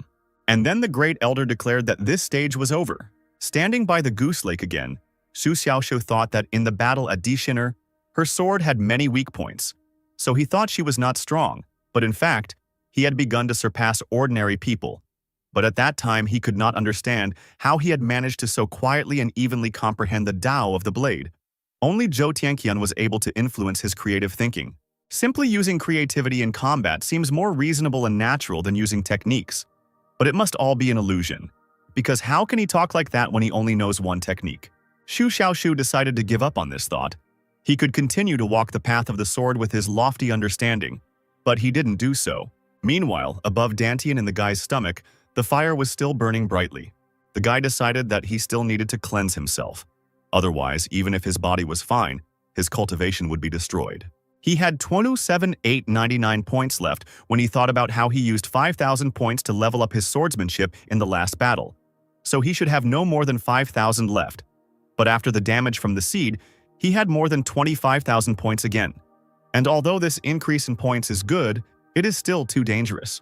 Xu Xiaoshu shouted curses at the old man and said that he would spend the rest of the night refining this thing. As a precaution, the guy decided to get a healing pill, investing 5 points into the breathing technique, which made it level 6. Xu Xiaoshu didn't feel any changes after leveling up. He didn't plan to resist this skill at all. But it was necessary, otherwise the Qijin pills wouldn't work, and he would die. Sitting on the bridge, the guy began to meditate. With every breath, the flame in his body grew larger and larger. Due to internal injuries, blood flowed from all the cracks on the boy's face. He felt that now his inner strength seemed to have merged with this fire and acquired the attribute of fire. At the acquired level, he had mastered the Ida of the attribute, which only innate masters can comprehend. Would he then be able to purify himself? He still understood that the old man gave him this pill with good intentions to make him stronger, but his cultivation speed was too slow, so he needed at least half a month. Xu Xiaoshu thought about how he should organize his cultivation and wondered whether breathing techniques would have an effect on it. Coming to his senses, he suddenly realized that this skill could have other applications. Before this, during cultivation and healing of wounds, he only used inhalation but never exhalation. He wondered whether the energy in his body could be released through exhalation. Having decided to try this, he thought that the heart should not interfere with this. Having collected his thoughts, the guy took a deep breath. But then he felt blood streaming from his throat. Elder San, who had been watching Xu Xiaoshu all this time, was surprised to find that he was dying. But Xu Xiaoshu did not give up and continued to breathe. His meridians were torn. But the next moment, a huge wave of spiritual energy gushed out from his body.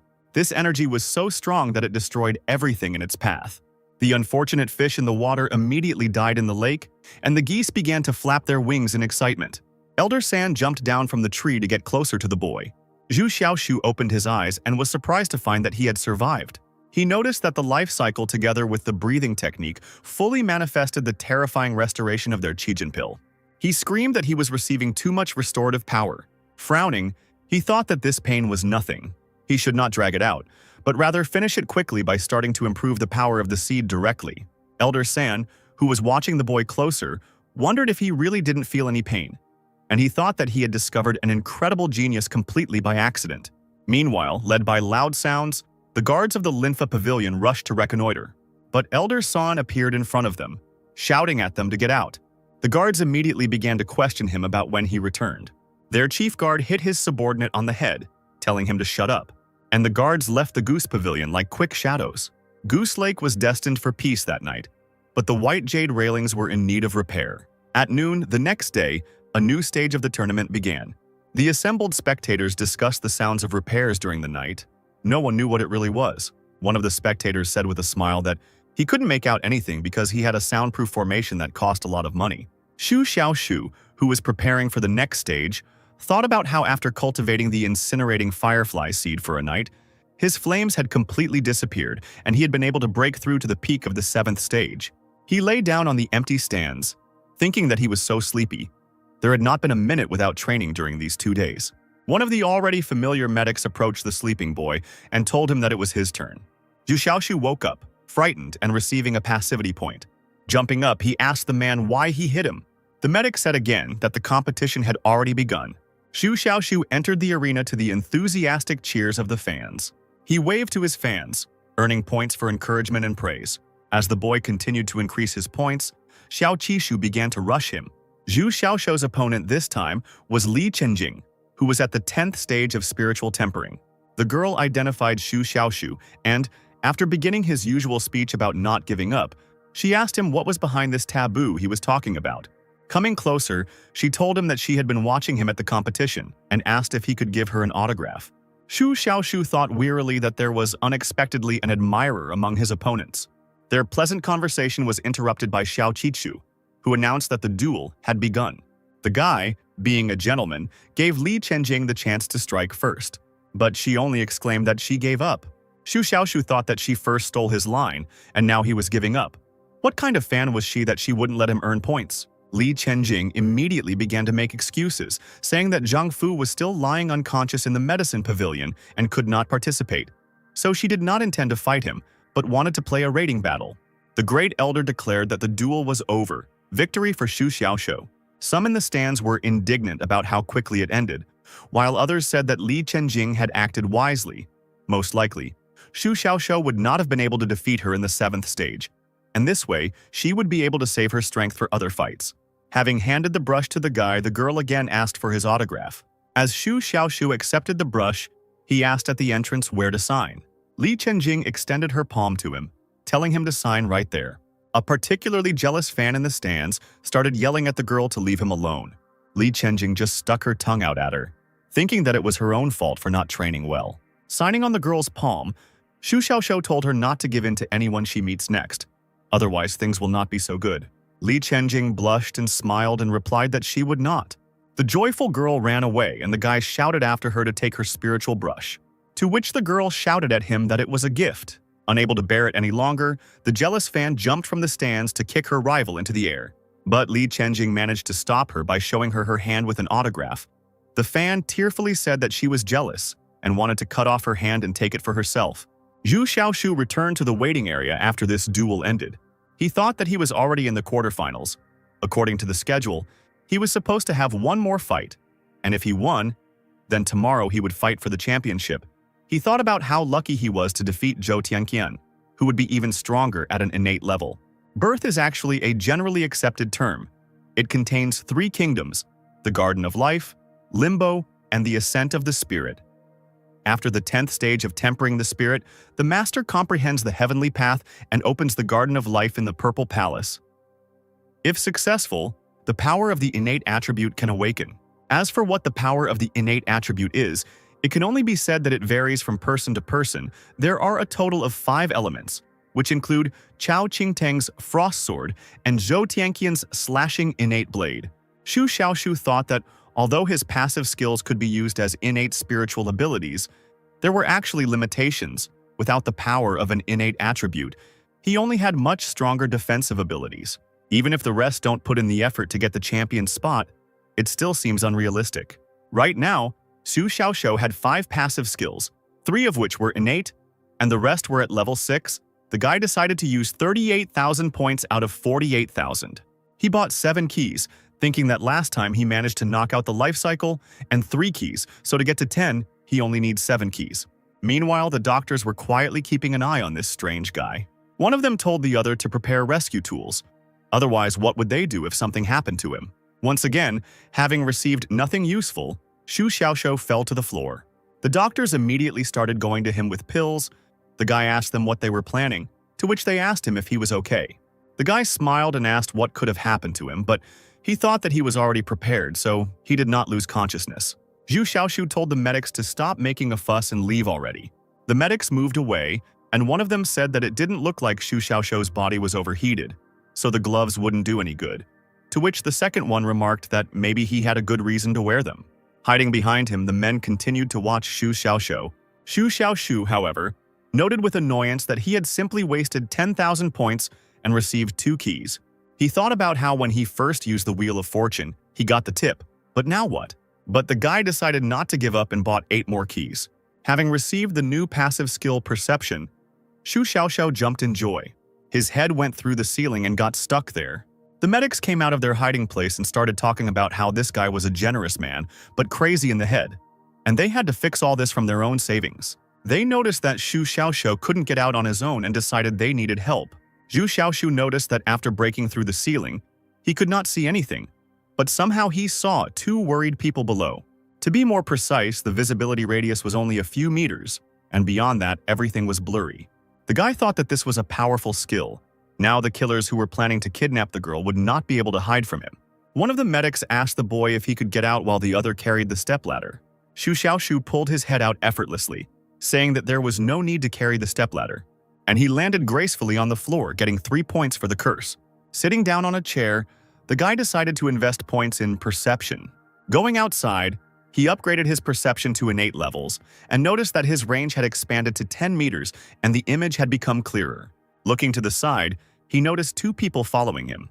These were the same doctors. One of them asked whether Xu Xiaoshu really had eyes in the back of his head or whether he knew he was being watched. The guy took advantage of this opportunity and used his skill, now clearly seeing his peepers.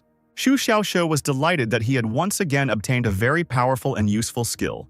He still had 20,000 points left, and he decided to try his luck again. Having entered into a spirit of courage, he used these keys without hesitation. At this time, the doctors were hiding behind the wall, watching the guy. On the count of 3, they ran out of their hiding place. Noticing that Xu Xiaoshu had become ill again, they began to grab him, to which he responded with indignation. After this, Xu Xiaoshu went to wash his hands. If he hadn't covered his mouth with his hand in time, he would have lost his first kiss. The bound medics lay on the floor, rolling from side to side and cursing Xu Xiaoshu. The guy, hearing a loud sound, looked towards the arena. Mu Zixi won again with stunning success. Everyone in the stands was surprised by this. They began to assume that she already had an innate ability, but she had entered the net terribly a year ago. Meanwhile, the girl's opponent was flying high in the sky. This man was sent to sneak attack Xu Xiaoshu, but he crashed into the barrier and immediately destroyed it. Xu Xiaoshu managed to react and caught the projectile with his hand, but he couldn't hold it, and the man fell on him with his weight. The guy kicked the named guest and sent him flying further. The man landed with a thud on the other side of the arena, while the stands were talking about Xu Xiaoshu's strength. The medics went to help the man, looking down on the boy. However, he only smiled at them and shrugged his shoulders, thinking that his hands were clean and God was his witness. The man, who had already come to thanks to the doctors, began to complain, for which Xu Xiaoshu began to receive points. As he went on stage, he continued to receive points, but now for suspicion.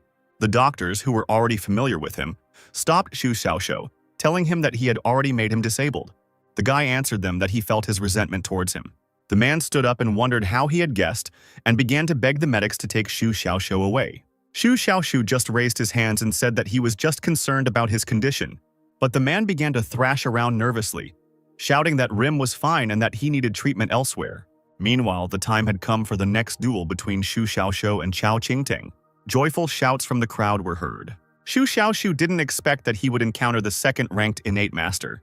The injured man began to mock the boy while he was thinking that this Chao Qingteng would not necessarily be better than him.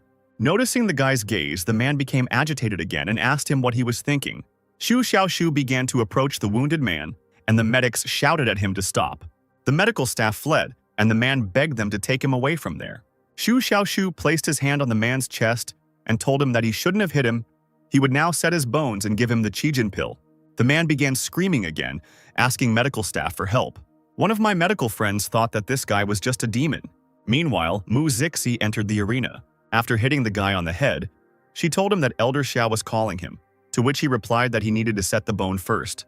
The girl noticed that the man had already died, to which the boy replied that he could not have died after taking the Qijin pill. Mu Zixi asked what the point was of letting him smell the medicine but not letting him take it. Coming to his senses, Xu Xiaoshu remembered that not everyone knows the breathing technique. The wounded man was already foaming at the mouth, but the guy decided to throw a pill into his mouth. Unable to bear it, Xiao Qichu shouted at the guy to stand up quickly. Turning to the girl, the guy asked her who she was. The girl introduced herself, telling the guy that she was Mu Zixi. Xu Xiaoshu immediately stood up and said goodbye to her, earning him a point for cursing. Chao Qingteng was already standing in the arena, waiting for his opponent, snowflakes swirling around him. Xu Xiaoshu wondered if this was the power of an innate attribute. He thought that his own power could influence her nature, making her unpredictable and dangerous. The girls in the stands couldn't get enough of the fact that there were 3 handsome men standing in the arena. Xu Xiaoshu exclaimed that Chao Qingteng was cheating. The competition hadn't even started yet, and he was already influencing the situation here. While the boy was screaming, Chao Qingteng chuckled inside. Xiao Qichu couldn't understand why the boy was worried about the snowfall, so he asked him why he decided that. Xu Xiaoshu shook and said that he was cold, so he should remove this snow, but he thought that he didn't know what function this snow served. If he was tracking, then if he forced the innate master to give up on him, it should cut his strength in half. People in the stands were indignant that they were arguing over some trivial matters. Chao Qingtang refused to remove his snow, to which Xu Xiaoxiu said that he was good at long-range combat, but he was good at close combat. So what kind of match would it be if he cheated? Chao Qingtang asked his opponent what he was trying to achieve. The boy asked if they could open the barrier so he could bask in the sun. Chao Qingtang thought that all these people had not gathered here to watch him warm his ass. Xiao Qixu refused and said that they could then close the distance and engage in close combat. This suited Xu Xiaoxiu and he asked how close they would be. Chao Qingtang said impatiently that he didn't care. Coming close, almost growing to his nose, Xu Xiaoxiu asked him if they could fight like this. His opponent blushed slightly, but still stubbornly replied that he didn't care. Chao Qingtang's fans in the stands were indignant, jealous of his opponent. Xiao Qixu announced that the duel was about to begin. Without thinking twice, Xu Xiaoxiu punched his opponent, but found only ice under his hand. The guy decided to use perception to find the enemy faster. Appearing in front of the guy, his opponent told him that he hits well. Xu Xiaoxiu told him that he was not bad either, and he said that it had nothing to do with the snow. Otherwise, he would have been cheating openly. But still, he couldn't ignore that snowfall. As he took up his sword, he thought that until it matched Chao Qingtang's technique, close combat would be useless. Chao Qingtang also drew his sword and rushed forward. And at that moment, Xu Xiaoxiu understood why no one had been able to deal with this first glacier sword. With one swing of the sword, Xu Xiaoxiu was trapped in ice. In the stands, everyone began to be surprised at how Xu Xiaoxiu was quickly frozen. They were preparing that Chao Qingtang was too strong. Chao Qingtang thought that his opponent had an innate physique. Perhaps his spiritual element of ice could freeze flesh and blood, but it was unlikely to bring it to completion and death. Determined not to stop, he prepared to use the Milky Way technique. Chao Qingtang leaped into the air and swung his sword towards the ice block. Xiao Qixu thought that for some reason, everyone was revealing their trump cards in front of Xu Xiaoxiu. Zhou Tianqian, who was sitting in the stands and watching, wondered how Xu Xiaoxiu would resist while in a frozen state. He couldn't believe that Xu Xiaoxiu defeated him, but he fell from 3 hits from Chao Qingtang. Mu Zixi chuckled at the fact that the guy turned into an ice sculpture at the very beginning of the fight. Elder Qiao had already begun to think that after the duel was over, he would have to go down to console this guy. But suddenly Xu Xiaoxiu's hand stopped Chao Qingtang's strike. Having grabbed the spiritual energy, the guy threw it at his feet with all his might. Zhou Tianqian thought that he had seen something like this before, and it had caused his defeat. He realized that Xu Xiaoxiu had not intended to use the sword in the battle from the very beginning, but had transferred the energy to his hands. Xu Xiaoxiu developed this creative technique during his fight with Zhou Tianqian yesterday. Only this time he used the tip. Chao Qingtang barely managed to dodge his opponent's counterattack. The people in the stands said that Xu Xiaoxiu possessed a fierce sword, and he also had a powerful body. The guy pulled out his sword, thinking that he would find out the enemy's weaknesses and defeat him. He began to swing his sword using the calm white cloud technique and the net sword style. Chao Qingtang didn't have time to dodge, and a wound appeared on his shoulder. In the midst of these attacks, Xu Xiaoxiu was finally able to see a substitution style that was unknown to him. Using perception, he was able to track down his opponent in the blink of an eye, who was behind him. Xu Xiaoxiu punched the air, causing a portal to appear to the side. The spectators couldn't understand why he hit the void. But soon, Chao Qingtang's head appeared from the portal next to Xu Xiaoxiu. No one could understand how it happened. How Xu Xiaoxiu managed to track down Chao Qingtang. Chao Qingtang stretched out his hand, thinking that this guy was able to figure out his snow-walking technique after just one use, and his gaze during the fight was frightening. Xu Xiaoxiu did not hesitate, but used the tip of the sword to strike with his hand. His opponent recoiled, noticing that holes had appeared on his arm. Chao Qingtang emerged from the portal, jumping away from the guy, who exclaimed that there really were problems with this snow. Turning to Xiao Qixu, he told him that he said that this guy was a cheater. If it weren't for that substitution, he would have defeated him already. In the stands, everyone immediately started discussing the fact that Chao Qingtang could move through his snowflakes. The girls immediately changed their course from Chao Qingtang to Xu Xiaoxiu and began to support him. The guy was surprised to find that the audience had become even more lively. Chao Qingtang decided to use his snow-walking ability again, dissolving into thin air. Xu Xiaoxiu thought that this was definitely his opponent's signature move. As soon as he turned away, he had already used it. Emerging from space, Chao Qingtang used the net sword style, catching the enemy off guard. Noticing that the boy was now discouraged, he stepped out completely to strike. Small glaciers the size of needles flew into Shu Xiaoxiu. Shu Xiaoxiu thought that this falling snow was not only for walking in the snow, but also for this unarmed snowfall. Although this terrifying spiritual ability is called unarmed snowfall, every falling snowflake carries with it a murderous intent. The audience, seeing this, became worried about whether Shu Xiaoxiu could continue. The boy held his sword in front of him in an attempt to protect himself from the numerous snowflakes. He fought with snowflakes aimed at his sword, and his body was madly restored by the life cycle. The pain he felt at this moment was no more painful than when he was refining the seed of incinerating fireflies. For each attack he gets a point, and he thought that the density of the snowflakes attack under the sword's intent is simply inhuman. Noticing that his opponent was rushing at him with such a palm, he realized that he would not be able to stop him right now. Having quickly raised his swordsmanship to level 8, Shu Xiaoxiu threw his sword towards the enemy. Not expecting such speed, Chao Qingteng did not have time to dodge, and the sword made a hole through his shoulder. But even such a wound did not stop him. He continued to advance, his palm glowing with spiritual energy. Ice covered everything around, trapping Shu Xiaoxiu's body within it. Chao Qingteng used a seal with his palms clashing. The ice had shrunk in size and increased in density, but Shu Xiaoxiu's body was still within it. Everyone was surprised that Shu Xiaoxiu hadn't yet turned into a solid sculpture after that, and they were wondering whether there was still any hope or not.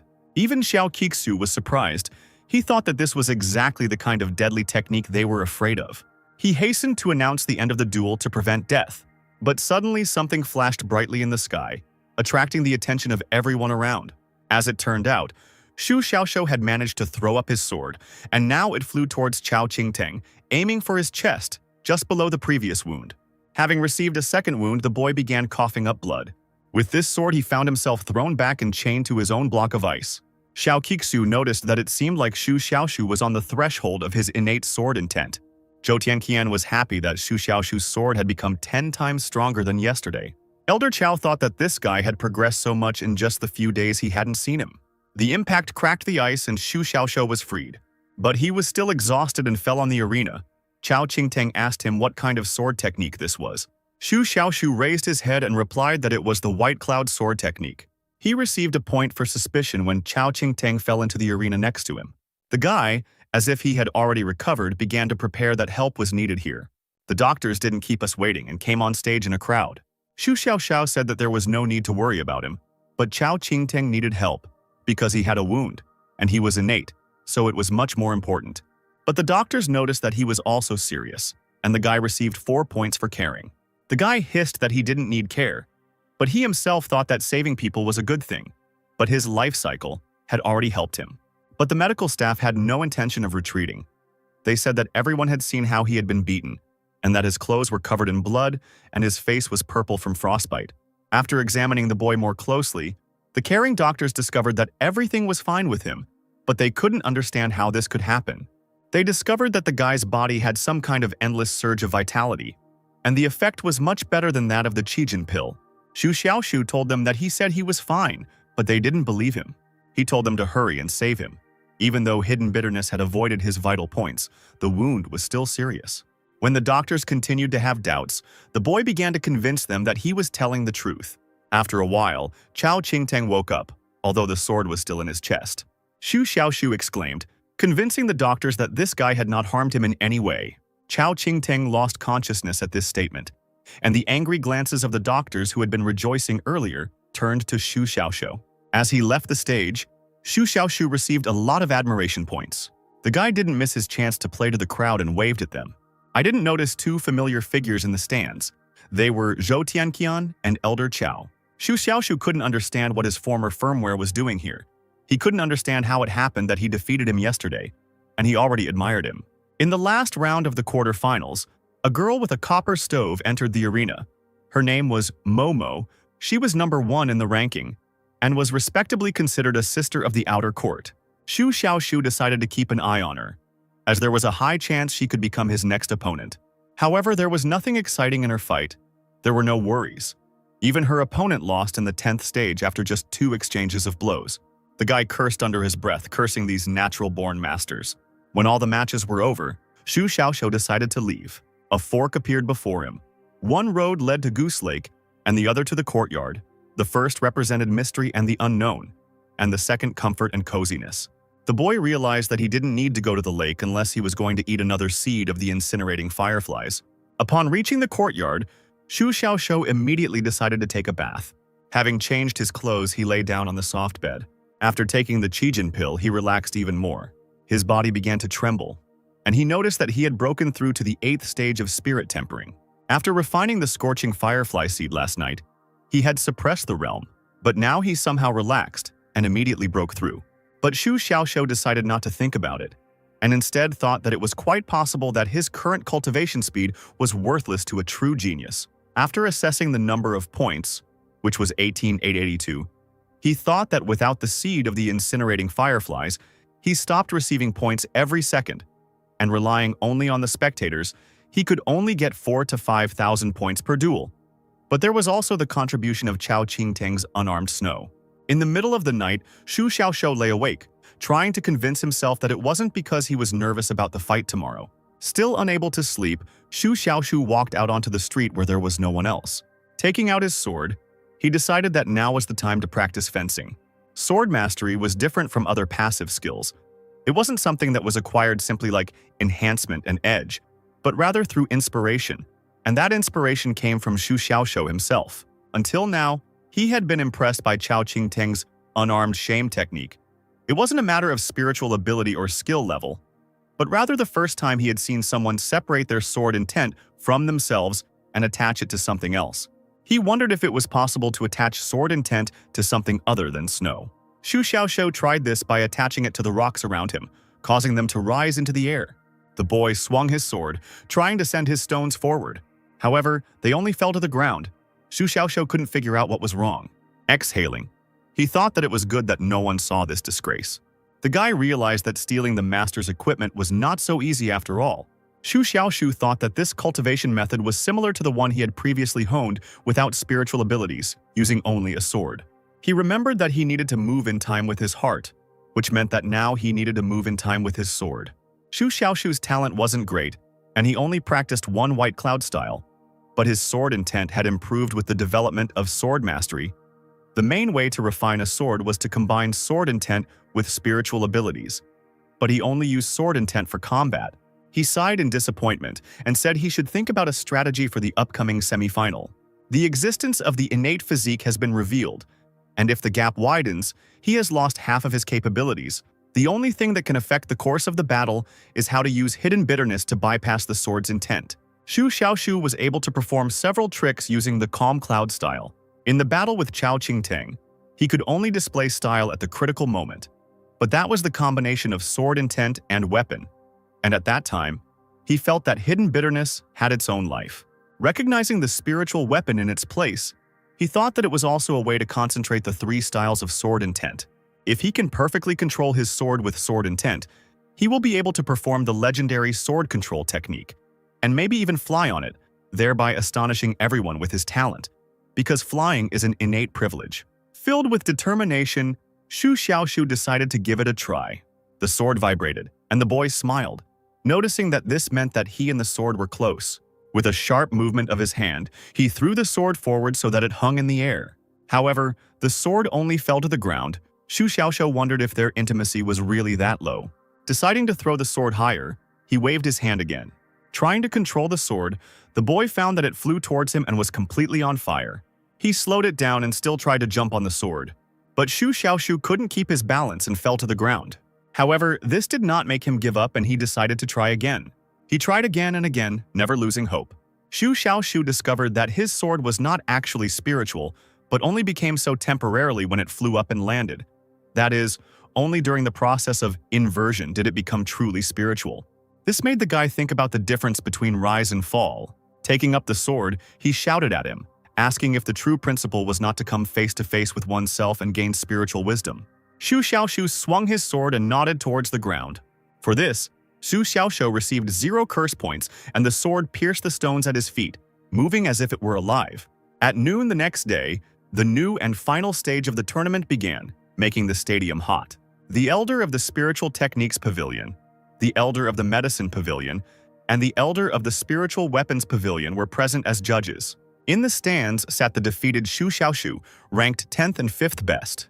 The girl sitting between Zhou Tianqian and Chao Qingting was incredibly happy about this. In the stands, men began to notice the various masters who had gathered to watch the final.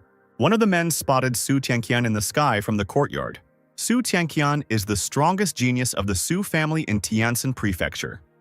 She broke through to innate at the age of 13, attained innate sword intent at 14, and is also the owner of 21 famous swords of the continent, Snow Tomb of the famous city.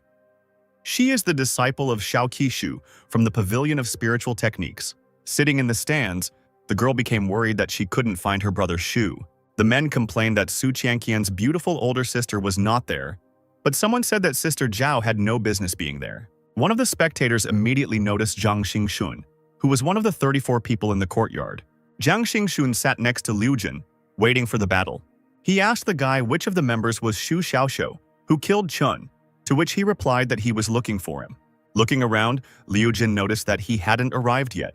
Zhang Xingxun said that there was nothing to worry about because he would definitely come to the arena. There was talk in the stands that Zhang Xingxun had come to get Xu Xiaoxiu from Boss Wen. But someone asked whether Zhang Xingxun would lose respect if he fought an 8th stage practitioner. Then there was talk that if Xu Xiaoxiu won the tournament, he would definitely get into the inner courtyard. And he had already beaten Sister Mo, so he would definitely be in the top 3. And all he had to do was defeat Mu Zixi. Xiao Qixu sat in the judge's chair, waiting for everyone to assemble so he could announce the start of the stage. When the time came, he stood up from his chair and flew straight into the arena. He loudly announced that the semi-final was beginning, and the first fight was supposed to be between Xu Xiaoxiu and Mu Zixi.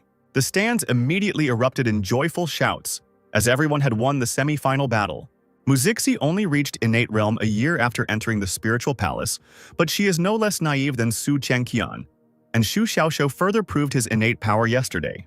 Mu Zixi, with a smile on her face, skipped into the arena. The men in the stands admired the lack of confidence, but instead of Xu Xiaoxiu, 2 guys appeared on the arena. The audience immediately started shouting indignantly, asking what they were doing here and where that idiot Xu Xiaoxiu was. The men on stage shrugged their shoulders, making it clear they had no idea. Xiao Qixu began to grind his teeth, wondering where this Xu Xiaoxiu was. But then, in the sky, they all noticed Xu Xiaoxiu, who was cutting through the sky with a sword, whom they initially mistook for an immortal. Xu Xiaoxiu's fan club joyfully began to greet their dear Xu Xiaoxiu. Everyone started wondering how this show-off managed to do it, how he could have realized this ability in just one night. But one viewer wondered why Xu Xiaoxiu was turning his back on them. Mu Zixi noticed from below that the boy was flying on the wrong side of the sword. Xu Xiaoxiu happily thought that he was flying like lightning, but this was the forbidden possession of the broken sword. After a night of contemplation, Xu Xiaoxiu came to the conclusion that this trash sword did indeed have spiritual perception, but only when its tip was turned towards him. Out of desperation, the boy had to stand on his sword on the contrary so that it could fly with him. The flight from the courtyard to the peak of the emerging clouds took a whole hour. Xu Xiaoxiu was already feeling sick from this trip, and he realized that this world had its own peculiar laws. Throughout his journey, he was able to collect more than 4,000 passivity points. Xiao Qixu was surprised that this boy was able to comprehend the spirituality of the sword and learn to wield it in just one day. This detailed talent was only noticeable in Su Chengqian. But when the surprise subsided, the elder was again overcome by anger, and he shouted at the boy to come down to the arena. From above, Xu Xiaoxiu shouted that he would come down immediately. Below, everyone began to understand that this was only swordplay, not flight, and they noticed that he was standing in the wrong place. But even amidst all this ridicule, Xu Xiaoxiu noticed that he had received a point for encouragement, which made him very happy. Lost in thought, the boy nevertheless crashed into the barrier, despite all the warnings. Immediately, points for mockery started coming at the guy from all sides. Mu Zixi shouted from below at him to get the cloud-chasing order. Otherwise, how would he get in? After taking out the tablet, Xu Xiaoxiu thought that he had been careless. Next time, he would wield the sword more confidently. Having finally descended into the arena, the guy apologized for the delay. Mu Zixi laughed and told him that he was so funny, which earned the guy a point for praise. The guy wondered what kind of praise this was. It looked more like mockery. Meanwhile, Xiao Qixu announced the start of the duel. Xu Xiaoxiu wasted no time and rushed towards his opponent with his sword. The girl warned the guy that she was going to attack, and did not even move from the spot. She spread her arms out to the sides and threw seeds in all directions. With the help of spiritual powers, Xu Xiaoxiu was able to create a barrier that protected him from the seeds. He wondered how he was going to end up fighting with the seeds. But then, with fear, he remembered that she possessed an innate wood attribute. Confirming her opponent's thoughts, Mu Zixi stretched out her hand and commanded the tree to grow, and then tree branches appeared from all directions, knocking Xu Xiaoxiu off his feet. The trees continued to grow, breaking through the barrier with the boy and throwing him into the sky. The blow caused blood to flow from the boy's mouth, and he wondered if the ancient tree of the acquired level really had such terrible power. The boy extended his finger and decided to summon his sword to take him away from here. But before he could do so, the tree branches wrapped around Xu Xiaoxiu's body. Mu Zixi calmly moved into the branches of her tree to reach her opponent. In the stands, everyone started talking about how cruel Mu Zixi was, how this smiling angel showed no mercy during battle. With a light laugh, Mu Zixi gave up her hand, squeezing her opponent's body into the tree branches. Spectators noticed that the girl began to run away, but they could not understand why. Having moved a sufficient distance, the girl cried out for the tree to explode. And indeed, the news began to explode like a bomb, and exploded in a huge flash. After the explosion of such force, a huge hole appeared in the arena. Xiao Kixu was not prepared for this outcome and became tense with worry. The audience, moreover, did not expect such an outcome and froze with their mouths open. They exclaimed that a human would not survive after such a thing. But even if Xu Xiaoxiu survived, he was definitely a loser. Mu Zixi thought that because of the secret parasitic seeds in Xu Xiaoxiu's body, she could sense his strength, so he definitely wasn't dead. She asked irritably why the guy was so tenacious, and she asked how to cope with this technique. A rather battered Xu Xiaoxiu appeared among the settled dust. Gritting his teeth, he thought that the power of innate attributes was too strong.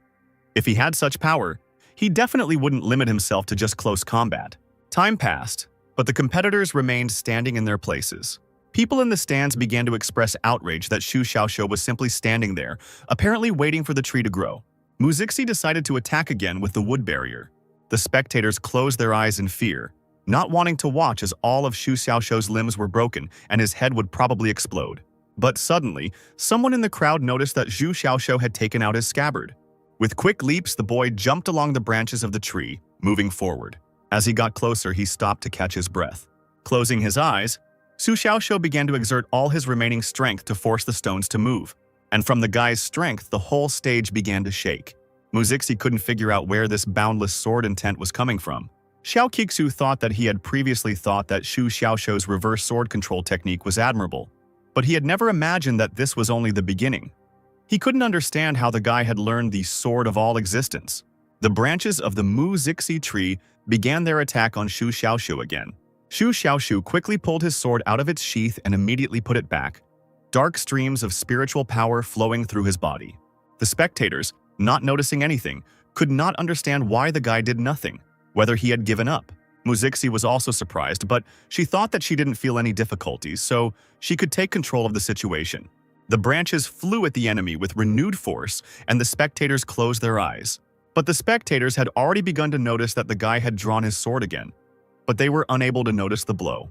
The tree branches froze in place just a few centimeters from Xu Xiaoxiu's face. Suddenly, a branch emerged from the ground, breaking through the stone and pushing Mu Zixi away. The stands couldn't understand what had happened, or whether the girl had hit the wrong target. Su Qianqian noticed how brother Xiaoxiu instantly drew his sword and immediately cut through numerous leaves. Xu Xiaoxiu quickly drew his sword again, and all the branches around him were cut into two pieces. And the very next moment, there was another loud explosion. Viewers started saying that this guy was progressing too quickly and that his naked sword style didn't look all that elegant. Xu Xiaoxiu thought that there was no reason for Mu Zixi to be creative, but she used the vines of the ancient tree to dodge the attack. Mu Zixi, looking down at her opponent, thought that if she hadn't planted parasitic seeds in him, she would have been cut into pieces by now. She gritted her teeth and muttered that she was also using her trump card. She took a small green seed out of her clothes and tossed it with her finger. In a second, this seed turned into a huge vine, which was already rushing towards its target. Chao Qingteng, sitting in the stands, thought that this girl had incredible strength. Could she really not learn a lesson from the wound on his chest? Everyone thought that she had dared to get close to him, and this was a sure way to commit suicide. Xu Xiaoxiu was happy with this arrangement and thought that close combat was a great thing. Deciding to meet his opponent in the air, the guy jumped up to meet her. But Mu Zixi managed to bind the enemy's body with her vines. The vines wrapped tighter around the boy's body, and the girl made her way behind him. Xu Xiaoxiu thought that she had approached like a snake without being noticed. One of the vines quickly pierced the boy's side, piercing the flesh.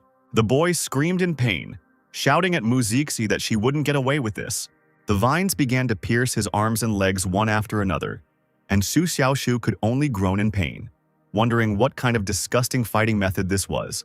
The girl began to get irritated by the insults her opponent was giving her, and she irritably told him that she would make a flower out of him. And to confirm her words, a flower suddenly grew out of the guy's head. Everyone in the stands burst into loud laughter at the sight of such a picture. Even Su Changqian refrained from quietly laughing, but tried to hide her smile with her hand. Xu Xiaoshu thought that even his perception hadn't noticed the parasitic seeds in his body. The flower was still half the trouble. After the seeds took root in his head, they began to release torpor, making him an excellent target. He thought about how he had underestimated her and even used the naked sword style he had learned last night. But it didn't work. Muzixi inhaled Xu Xiaoshu's scent, exclaiming that it was a wonderful fragrance. Her mouth watered as she thought about how the absurdly endless life force of the enemy was so tempting, no one could resist it. Xu Xiaoshu immediately realized what the girl was doing and began to shout at her not to even think about it. But Muzixi didn't listen to him and sank her teeth into his shoulder. The spectators were surprised by this and began to ask questions about whether this was normal and whether the judge was going to separate them. Xiao Qiqu, in response to this, thought about what the point was. Who should he save anyway? Muzixi should have boundaries of decency, but Xu Xiaoshu needed to be treated. But the elder could not watch this any longer and decided that he had to save the boy. However, looking down, he noticed that the guy's face was red, and there was a smile on his face. Taken aback, the man couldn't understand why Xu Xiaoshu's face showed pleasure. The guy thought that this parasite was sucking his life force, and someone else would have already died. But he had a life cycle, so it didn't matter to him. Tears were already flowing from the eyes of the frustrated Muzixi, but she still could not tear herself away from this life force. The audience began to wonder if this guy really had endless life force, not how that was possible. But if his natural body was really that amazing, suddenly, one of the spectators noticed that Xu Xiaoshu had started to move. The guy began to think about how to get rid of this parasite. Using the point of his hair, he cut off the flower on his head. Nobody could understand why this flower suddenly fell off. Xu Xiaoshu was able to partially regain control of his body, but one shoulder and almost everything were still under Muzixi's control. After some time, the guy managed to regain control over his entire body. He turned around sharply and grabbed his opponent by the neck. Muzixi cried out capriciously for him to let her go, because she wanted to suck more. For such a request, Xu Xiaoshu received 1 point of passivity, causing him to snort in displeasure. The guy asked Xiao Qiqu what he should do. Without answering, the great elder declared that the battle was over. But suddenly, Muzixi shouted, asking him to wait, and told the enemy to let her go. The guy stubbornly answered her that he would not let her go. To stop the girl's persistent demands, Xu Xiaoshu covered his mouth with his hand. In response to this, Muzixi bit the guy on the hand, and then he asked her if she was a rabid dog. Still holding the girl by the neck, Xu Xiaoshu walked to the edge of the arena. He finally let go of Muzixi and she fell to the ground outside the arena. The guy still had the girl's saliva on his hand and he muttered that it was so disgusting. Xiao Qiqu was once again able to declare that the match was over. Xu Xiaoshu had won. Someone in the stand started to complain about what kind of victory this was, but someone else replied that this guy always surprises, otherwise his name wouldn't be Xu Xiaoshu. One spectator agreed, saying that the semifinals have always been a fierce battle. But what are they seeing today? Xu Xiaoshu, receiving a lot of suspicion points, went to the waiting area. Inhaling the crystal's energy, he thought that it wasn't even worth mentioning that Muzixi was strong. Another girl had uncovered his fighting instinct. Xu Xiaoshu sat in the lotus position and began to meditate. One of the medics approached him and handed him a piece of paper, saying that Elder Chao had asked him to pass it on. The boy began to think enthusiastically about what the elder had written to him. The message said, "Sealing technique," and after reading it, the piece of paper caught fire. Xu Xiaoshu wondered if this was related to Momo, whom he would meet in the finals. And he remembered that no one in the outer courtyard knew anything about her abilities, and every single opponent had been eliminated with a couple of blows. Momo was just participating in the fight at that time and sent her opponent out of the arena with 1 blow. The audience started saying that no one, even in the semi-finals, could get her to let go of that copper stove, and no one knew what kind of copper stove it was. People wondered if Xu Xiaoshu could make her use both hands. Zhang Xingxun noticed that this Momo was very strong. Even if she was at the initial stage of the Yuanting stage, he would not be able to fail to win. The fight would drag on. Liu Jin asked him if this meant that he had to defeat her quickly. The man replied that this was indeed the case. Each of the girl's attacks was accompanied by a special effect that reduced the enemy's abilities. Even he could not understand what kind of ability it was. The guy asked him what he thought about the ending. Zhang Xingxun replied that Su Xiaoxiu's innate body didn't stand a chance. Finally, after a few hours, the finale arrived and everyone was very happy about it. Su Xiaoxiu was once again flying in his seat, receiving points for ridicule and suspicion and a few points for admiration. The guy said that, of course, many people admire his fights. Finally, he jumped off the sword and landed on the stage where Momo was already standing. The girl told him that she had been watching him and noticed that he liked to joke, which earned the guy a point for praise. Su Xiaoxiu exclaimed that she was so beautiful. Embarrassed, Momo thought that this was the first time someone had said something like this to her face. But then the guy waved his hands and told her not to misunderstand. He was talking about her copper stove. He said that she herself was also not bad, but the stove was much more beautiful, for which he received a point for cursing. Su Xiaoxiu thought that she had first praised him, but now she had cursed him. He asked Momo if he could take a look at the stove. The girl thought that if it were anyone else, she would object. But this guy was trying to compliment her, so she would take it seriously. And she handed the stove straight into the guy's hands, touching his fingers. The girl became embarrassed and blushed from the touch. Zhu again said not to think anything up. He was simply attracted by the stove. Momo judged that the guy looked sincere, so he must have done it unintentionally. Seeing Su Xiaoxiu and Momo's sweet conversation, the audience became indignant, shouting for them to start the fight quickly, while others defended Su Xiaoxiu, saying that if they can't wait, then they shouldn't watch. Zhu Xiaoxiu thought that his sensations were true.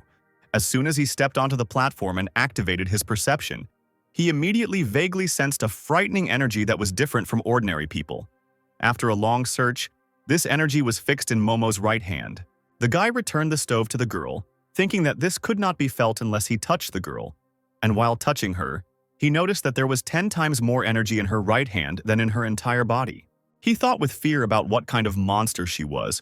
As an opponent, she was definitely higher in level than those he had encountered before.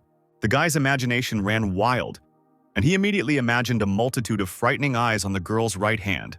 After returning the stove to her, Su Xiaoxiu walked away from her in the arena. Momo grinned and asked the guy, "Isn't he a close combat fighter?" The guy hoped that it was just a joke. Taking out his sword and holding it forward, he said that he was actually a swordsman. He asked the girl why he didn't use his sword and strike first. The audience began to ask what kind of conversation this was, and whether he wasn't ashamed. But Momo allowed her opponent to strike first. At the same time, Xiao Qishu announced the start of the duel. Su Xiaoxiu immediately went on the attack with a stylish net sword, dealing multiple blows at once. However, the girl, quickly waving one hand, was able to accept each of them. Zhu Xiaoxiu wondered if she also had a blade, but what Momo used was nothing more than a very ordinary outer courtyard spiritual technique, spirit cutting hand. Yet, few people could train this technique to such a level. Having finished taking the attack, the girl exclaimed that it was not her turn now. Su Xiaoxiu also swung his sword and did not take any attacks. Thinking that he did not want to fight her sealing technique, he could not allow the opponent to touch his body. However, Momo continued to actively attack with her spirit-slicing hand, and the guy thought that she could destroy his sword too. Su Xiaoxiu grabbed the girl's wrist and pulled her towards him. Taking advantage of the girl's confusion, he hit her in the stomach with his fist. Momo didn't fall from the blow but only flew back, stopping with her feet. In the stands, everyone was actively supporting Su Xiaoxiu, shouting at him to crush this tournament. Someone suddenly noticed that Su Xiaoxiu's expression had changed. The guy thought that his physical and spiritual strength were actually blocked during the contact. Even the strength of his body was sealed, and he could not use the tip. He wondered how a person could have the power of such a vile attribute. Momo looked in surprise at her wrist, which the guy grabbed. Su Xiaoxiu decided that he would still have to use the sword, as well as cheat and level up. He quickly raised his swordsmanship to level 10, his body covered in spiritual energy. Su Xiaoxiu told his rival that she was strong. The girl responded with a smile, saying that he was also strong. Frowning, the guy said he was going to get more serious. And at that moment, he mastered swordsmanship to an innate level. As soon as he did this, everyone immediately felt how everything around began to shake. No one could understand what was happening. Even Xiao Qichu began to look around in surprise. Suddenly, the swords of all the masters in their crowd rose into the air and passed through the barrier. These swords approached Su Xiaoxiu and swirled around his head like bright sparks. Having calmed down, the swords returned to their owners as if nothing had happened. The elder was surprised to discover that this was the sword's innate intent. Xu Xiaoxiu, since his skill was called differently, said that it was quite possible. With the sword's innate intent, it flies up 10 li instead of 1. Everyone in the stands began to admire how Xu Xiaoxiu constantly surprised them. After all, innate sword intent only occurred once every 100 years, and Su Changqian had achieved it last year. Momo was surprised to find Xu Xiaoxiu laughing, which earned him a lot of suspicion and admiration points. The boy laughed stupidly, thinking that he didn't expect the sword's innate intent to be able to break through the barrier, and by spending only 1,000 points, he immediately received about 10,000. The girl asked the guy if he could continue. Xu Xiaoxiu was surprised to think that she had been waiting all this time for him to recover from the pumping. She really was a kind person. He told her that he could and stood at the ready. The guy waved his hand sharply and used the naked sword style. Momo met this blow with her bare hands, without receiving any damage. Xu Xiaoxiu noticed that this sealing technique was a complete cheat, but he still decided not to retreat, and again used the naked sword style, taking it out of its sheath for only a split second. The girl met the blow with her hands again, but another one immediately flew at her. Spectators began to wonder how she would handle the second blow when her hands were full. But Xu Xiaoxiu didn't think about stopping and decided to strike again just in case. However, at that very moment, he noticed that his spiritual strength was almost depleted. But even this didn't stop him, and he quickly ran forward while Momo was still holding back the first blow. When the girl met the second blow, the force was so great that it began to move the girl. Momo suddenly took a deep breath, her hands still full. And in the next moment, Xu Xiaoxiu's blows vanished without a trace. Xu Xiaoxiu, who never expected this, thought that she really was a monster. He ran away as fast as he could, thinking that she didn't even have an innate body. But she managed to destroy his innate sword, intent that was supposed to split her in half. But suddenly the guy stopped, noticing that Momo's body began to shake slightly, and sweat was running down her face. He realized that this sealing technique had exhausted the girl, taking away a lot of her strength. The crowd started talking about Xu Xiaoxiu's wide variety of psychological attacks, sometimes approaching and attacking, sometimes running, to which another commented that he would also run away if his sword intent light went out. Taking advantage of Momo's fatigue, Xu Xiaoxiu rushed forward to strike. But he immediately realized that the last time he encountered a situation like this, he had fallen into the trap of Chao Qingteng's weaponless ice. Before the guy's fist reached the girl's face, she quickly rushed back. Making a seal with her hand, she summoned the seal of tempering heaven and earth. Xu Xiaoxiu thought that she was not going to miss the opportunity. Suddenly, chains appeared out of nowhere and wrapped around the guy's wrist. Having torn the space, more chains appeared, which shackled all 4 of the guy's limbs. Xu Xiaoxiu wondered what kind of devilish technique this was, and whether Momo really had such a strong spiritual ability. Xiao Qixiu thought that even he had never encountered such a spiritual ability before. It was definitely not from their pavilion. It seemed that Momo would have to undergo some luck in obtaining it. Viewers have noticed that this technique is at least of the level of a great master. Who is Momo, really? Liujin asked again in surprise, not believing that such an ability was in the outer courtyard. Xu Xiaoxiu decided to use the blade to cut through these chains. However, he failed, which upset the guy because his edge was innate, and he discovered with annoyance that he had to go to the toilet right now. Momo didn't stop there, but raised 2 fingers again and used her swimming trunks. Hot magma poured out of the rifts in space. People in the stands asked if this was normal at all. Magma flowed down the guy's hand, and he told the girl with a grin that she wasn't giving him a chance. Unable to contain himself, he began to scream in pain as the magma flowed lower and lower. But suddenly, Xu Xiaoxiu felt a sense of déjà vu. He remembered that cultivating the seed of the incinerating fireflies was much more painful with each inhalation. And exhalation, the magma was inside, and now this was some kind of trifle. Xu Xiaoxiu told Momo with a smirk that he didn't even feel anything. Spectators began to wonder how much Xu Xiaoxiu had experienced that he didn't even feel the burning from the magma. Someone said that this was understandable because he had an innate body, and if he could withstand it, it was far from a matter of luck.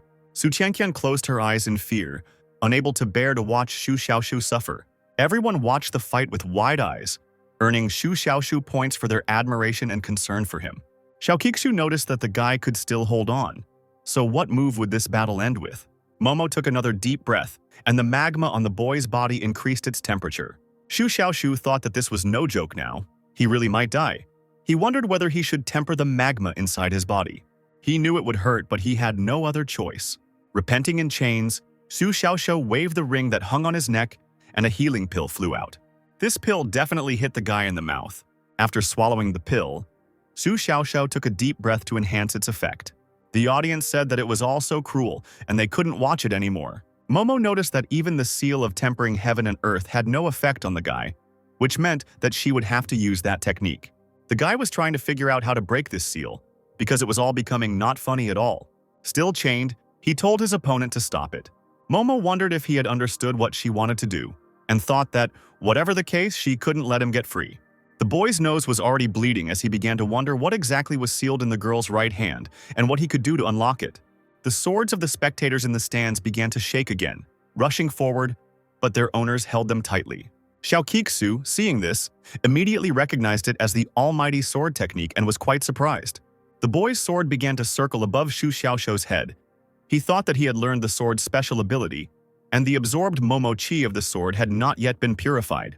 Perception has an astringent power that suppresses the aura of this sword, making it unable to fear the wind and waves. He used a reverse sword technique, using a move called Rupture. The audience couldn't figure out what Xu Xiaoxiao was doing, but they immediately noticed that something was wrong with Momo's body. The qi that had not yet had time to clear itself inside Momo began to bubble and burst in, inflating the girl's belly. The girl couldn't help but get angry from such an impact. She loudly shouted the guy's name, not hiding her anger. But Xu Xiaoxiao only smirked, and without paying attention to the girl's cries, he continued to use the reverse sword style. A dull pain pierced Momo's stomach, preventing her from screaming. The girl immediately became embarrassed at this. Her cheeks glowed bright red. She thought that it was good that Xu Xiaoxiao couldn't be distracted for a while. But Xu Xiaoxiao didn't stop there. While he was chained up, he used the reverse sword style again. The people in the stands opened their mouths wide in surprise. They couldn't understand how Xu Xiaoxiao was doing this and whether it was too much. Despite criticism from the audience, the guy continued to use this technique, shouting out the words. Momo's face turned even redder, and she called out Xu Xiaoxiao's name loudly again, as if asking him to stop. Instead of stopping, the guy only picked up the pace, causing either a scream or a moan to escape the girl's mouth again.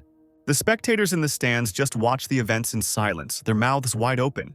Xu Xiaoxiao's mouth started bleeding and he received a lot of curse points from Momo. The audience, having recovered from the shock, laughed. They were glad to see such a sweet side of Momo.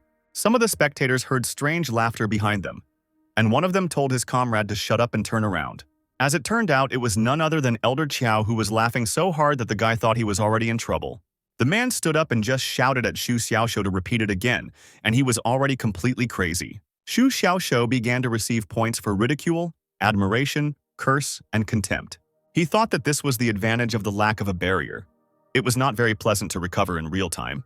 Momo, gritting her teeth, her hands forming a seal, thought that she wanted to show mercy, but she would still have to free her right hand. Noticing this, the guy realized that it was time to stop playing around. If he allowed himself to be attacked, he would lose immediately. Using the reverse sword style, Xu Xiaoxiao summoned his sword towards himself, and it flew tip first towards his chest. The tip of the sword gently touched the spatial ring that hung around the guy's neck, and the sword disappeared into it. After returning the sword to the ring, Xu Xiaoxiao realized that he could now finally use its full power. Using the full innate intent of the sword, he set in motion the qi that flowed within the opponent's body. Blood immediately gushed out from the girl's mouth. She thought that it was almost impossible for her to seal this qi in her body. She wondered where Xu Xiaoxiao got his strength from. Xiao Kixu couldn't believe his eyes. Xu Xiaoxiao had developed the almighty sword to such a level that he could control other people's bodies. The guy's qi completely took over the girl's body, lifting her off the ground and chaining her in the same way Momo had chained her opponent. Xu Xiaoxiao told her with a smile that now she could understand his pain. Momo, unable to move, screamed at her opponent to let her go. The guy replied that he hadn't restrained her, and anyway, she had started it. Had she really already forgotten? The girl responded by shouting that it was impossible and that she would not let him go. Xu Xiaoxiao replied that since it was impossible for her, it was impossible for him too, and he would not let her go. The audience continued to laugh, thinking that these two were suffering so much because of Xu Xiaoxiao's actions, so why not start to empathize with them? Momo thought about how she didn't have a natural body and was only able to survive thanks to the surge of life force released from her right hand. It was getting tired. Having made her decision, the girl told the guy that she promised to let him go first if he let her go later. As the chains weakened, Xu Xiaoxiao felt his life cycle instantly heal most of his wounds. The girl told him that it was now his turn to let her go. The guy sighed and said that he actually couldn't control his sword's qi anymore. The opponent didn't even know what to answer. She only silently and irritably cursed him. Magma flowed down the guy's hands again, and Xu Xiaoshu responded by shouting at the girl that she was a ruthless bitch. The boy's sword flew out of the ring that hung around his neck again. The sword's hilt hit the guy's forehead, and all because he used the condensation of the edge of light in the forehead. Pushing off the guy's forehead, the sword quickly warmed up forward. One spectator noted that this was very similar to the move Xu Xiaoshu used to win yesterday. Momo didn't pay much attention to this and still decided to attack, making a seal with her hands. Xiaokixu sighed and noticed that it was too slow. Momo's model had a frightening attack, but the pressure of the sealing technique was restricting it. He thought about what would happen on any other day. Everything would be different. But she faced Xu Xiaoshu in battle, who easily changed various strange fighting styles. Magma burned the guy's body. He shouted that he would give his Master Devourer a chance and use the reverse sword style again. The sword flew at great speed, tip first, into Momo's back, forcing the girl to turn around. But the girl didn't have time to do anything. The sword flew into her chest, causing blood to flow from her mouth. By inertia, she flew forward straight at Xu Xiaoshu, who also got hit by the sword. This turn of events left everyone in the stadium frozen, silently trying to understand what had happened. After coming to their senses, they shouted that it was too cruel. Xu Xiaoshu even hurt himself. Xu Xiaoshu was in unbearable pain, but he couldn't stop Momo's right hand in any other way. The post wouldn't have grabbed onto it. The chains began to disintegrate, and Xu Xiaoshu instinctively wrapped his arm around Momo's body. Under the influence of gravity, the young people quickly descended into the arena. Without thinking twice, he took one pill out of the ring and with a snap of his fingers sent it away from the victim's mouth. Descending into the arena, Xiaokixu raised his hand and loudly announced that the match was over. The winner was Xu Xiaoshu. After such an intense fight, the spectators could not contain their emotions and began to discuss. The medics who came for Momo asked Xu Xiaoshu if he needed treatment, to which he replied that he could do without it. Holding his fried skin in his hands, he told them that since they had come, he couldn't help but give them something special. The medic didn't react to this at all. He just turned around with Momo in his arms and thought that this guy really was a monster. It was a pity that magma didn't burn him to death. All the matches were finished and Xiaoqishu began his closing speech. He said that first of all he would like to congratulate Xu Xiaoshu on winning this year's cloud-chasing tournament. He noted that his performance had exceeded all his expectations. Xu Xiaoshu thought about who else could win this championship. The elder continued, saying that even in the qualifying round he noticed his actions. He could hardly take his eyes off him. All his actions amazed him. The guy thought that the elder was taking revenge on him. Had this middle-aged man finally found the time to do him harm? Xiaokixu said that there was no doubt that Xu Xiaoshu was a dark horse. Everyone faces a turning point in their life, and it depends only on the effort one puts in whether one can surpass themselves. Xu Xiaoshu thought that since he said that, he would try harder to gain more passivity points in the future. The Grand Elder said that he hoped that at the next tournament there would be people who could make the same impression on him. And now he moved on to the awards. 4 podiums for the winner and 3 prize winners of the tournament appeared on the stage. At that moment, the already familiar Chao Qingteng, Mu Zixi, and Momo entered the arena. Chao Qingteng passed by Xu Xiaoshu, who was already standing on the pedestal, and congratulated him on his victory, which sounded like a curse, and the guy actually got a point for the curse. Mu Zixi, passing by the winner, only snorted, earning him a point for contempt. Momo, in turn, did not give any reaction, but even her ignoring earned Xu Xiaoshu a point. The guy thought that Momo was just pierced by a sword, so she could at least look in his direction, but she turned out to be a real offended girl. The winner and prize winners lined up on pedestals and people with awards immediately approached them. In the box with his reward, Xu Xiaoshu found a second spatial ring. Xiaokixu announced that everyone who entered the top 10 will have a chance to enter the Spiritual Treasure Pavilion to choose a spiritual ability. The top 3 will be rewarded with an innate pill. If it is not needed, it cannot be replaced with another elixir of the same value. The audience was surprised when they heard that the top 10 would be able to enter the Spiritual Treasure Pavilion. The Linkian Pavilion is one of the most important pavilions of the Tianxin Palace, where countless spiritual techniques are stored, from acquired to innate and even to the master level. The 8th rank innate gift pill increases the chance of breaking through to the innate stage by 30%, which is everyone's true dream. But this year's top 4 winners turned out to be special. Only Xu Xiaoshu, who took first place, will be able to use it because the other 2 are already innate. Xiaokixu thought that the strength of the participants in this tournament was too high. Even the rare pill that had shown in previous years was no longer so attractive now. Zhu Xiaoxiu thought that he wasn't a perverted genius with an outrageous level like the others. For him, the reward press was just in time. His innate gift was exactly what he needed, and the selection of techniques in the Linkian Pavilion was even more so. In 3 years in the palace, he only received the White Cloud Sword technique at the very beginning. And after that, he was no longer allowed to enter, while other participants already have hundreds of innate techniques. Zhu Xiaoxiu, in the end, was left to rely on skills of an unknown rank that he had created himself, but it still seemed to him that he had even won. Xiaoqiqu announced that the last moment had now arrived. The quotas for the inner courtyard. The spectators immediately became alarmed, remembering that last year only Su Qiangqian entered the inner courtyard, and before that, she had been equal for several years. Elder Qiao announced that the first place in the quota would go to Zhou Tianqian. The guy jumped up from his seat and asked if they had made a mistake. The others were also surprised that Zhou Tianqian, who had been defeated by Zhu Xiaoxiu, still continued into the inner courtyard. Had the demands really been lowered this time? The Great Elder announced that Chao Qingteng was second in the quota. Third and fourth places in the quota went to Mu Zixi and Momo, respectively. The audience watched this with excitement, noting that all those named were of an innate level. They started arguing that Zhu Xiaoxiu should also enter then, since he had an innate body, while others said that the skill was already at its limit and he himself was only at level 8. Zhu Xiaoxiu received 2130 points for his weight, and he felt the pressure even though he became the champion. Xiaoqiqu wasn't amused to announce that the guy had also made it into the quota, and the audience's doubts began to earn him even more points. Zhu Xiaoxiu interpreted this as meaning that no one else would be included in the quota. People in the stands started talking about how it was possible to mock the champion in such a way at a key moment.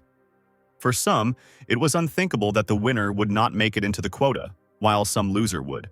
Zhou Tianqian shouted that if this was the decision, then he didn't need this place. The elder sighed tiredly but said nothing. Approaching the disenfranchised man, he looked into his eyes, thinking that the guy was trying to keep a straight face. But how could one not notice the bitterness in his gaze?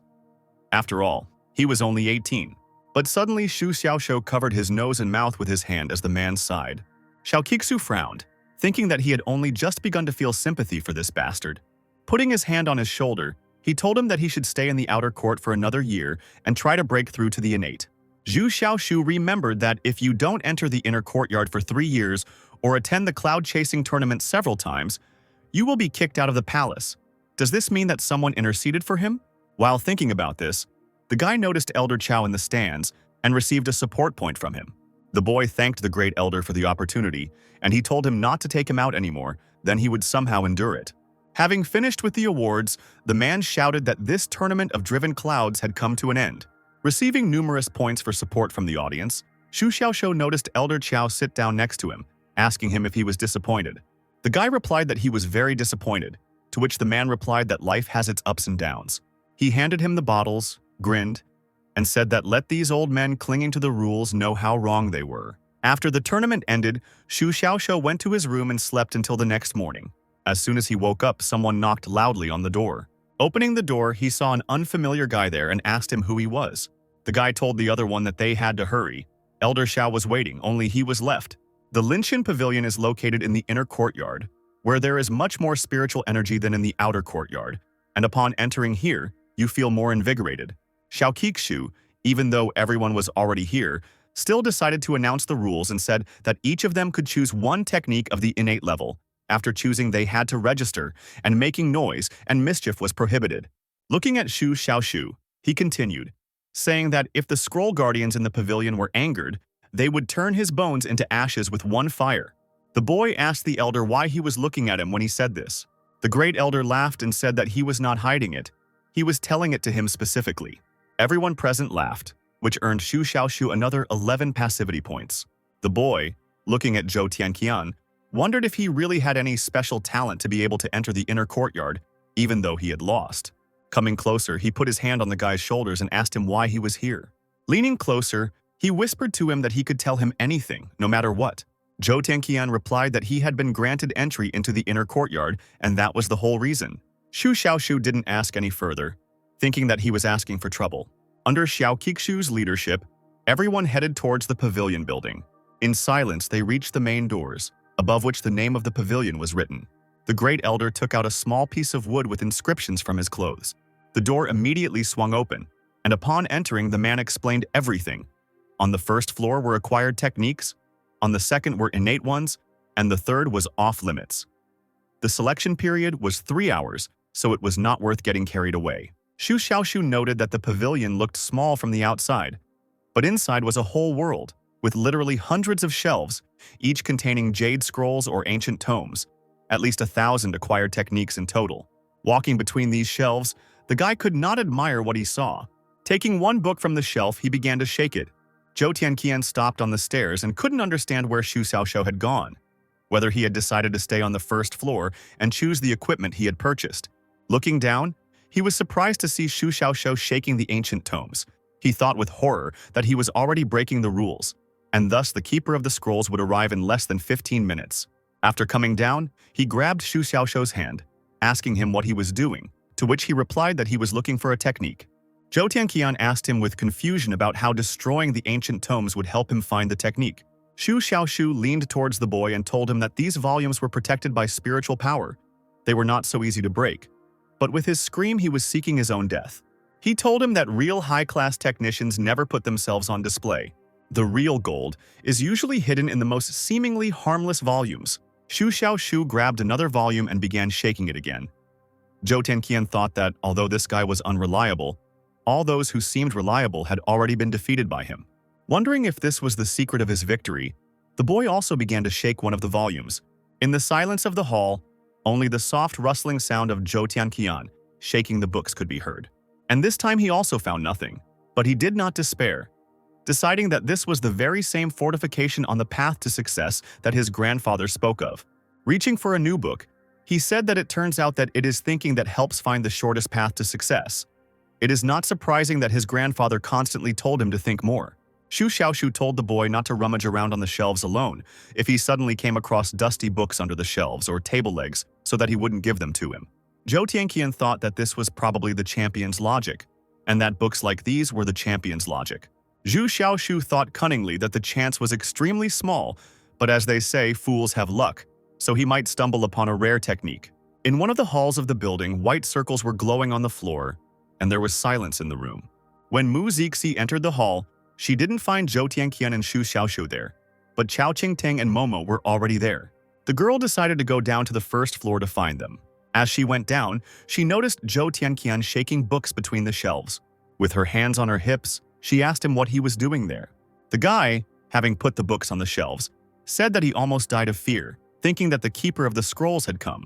Mu Zixi asked him if it was really possible to fool around since the guardian was not here. Zhou Tianqian told her that he was not fooling around, but was looking for technology. The girl noticed that he was covered in dust and dirt. It didn't look like he was looking for equipment. The guy answered her that Xu Xiaoshu was also looking for the same thing. The girl turned in the direction Zhou Tianqian pointed and noticed Xu Xiaoshu reading a book. Upon seeing the guy, Mu Zixi immediately smiled and blushed. But remembering how he called her vile during their duel, she stopped smiling and frowned. Mu Zixi remarked with resentment that even their search methods were the same. Meanwhile, Xu Xiaoshu had stumbled upon the 10-pointing swords technique. He'd already found many different fragments of techniques, but they were all his own. With their specific properties, it was clear from a glance that they weren't suitable for him. However, the 10-pointing swords, without a designated rank, does not require spiritual power. It is based on the sword's intent and finger technique, and when perfected, it can cut a heavenly river with a single touch.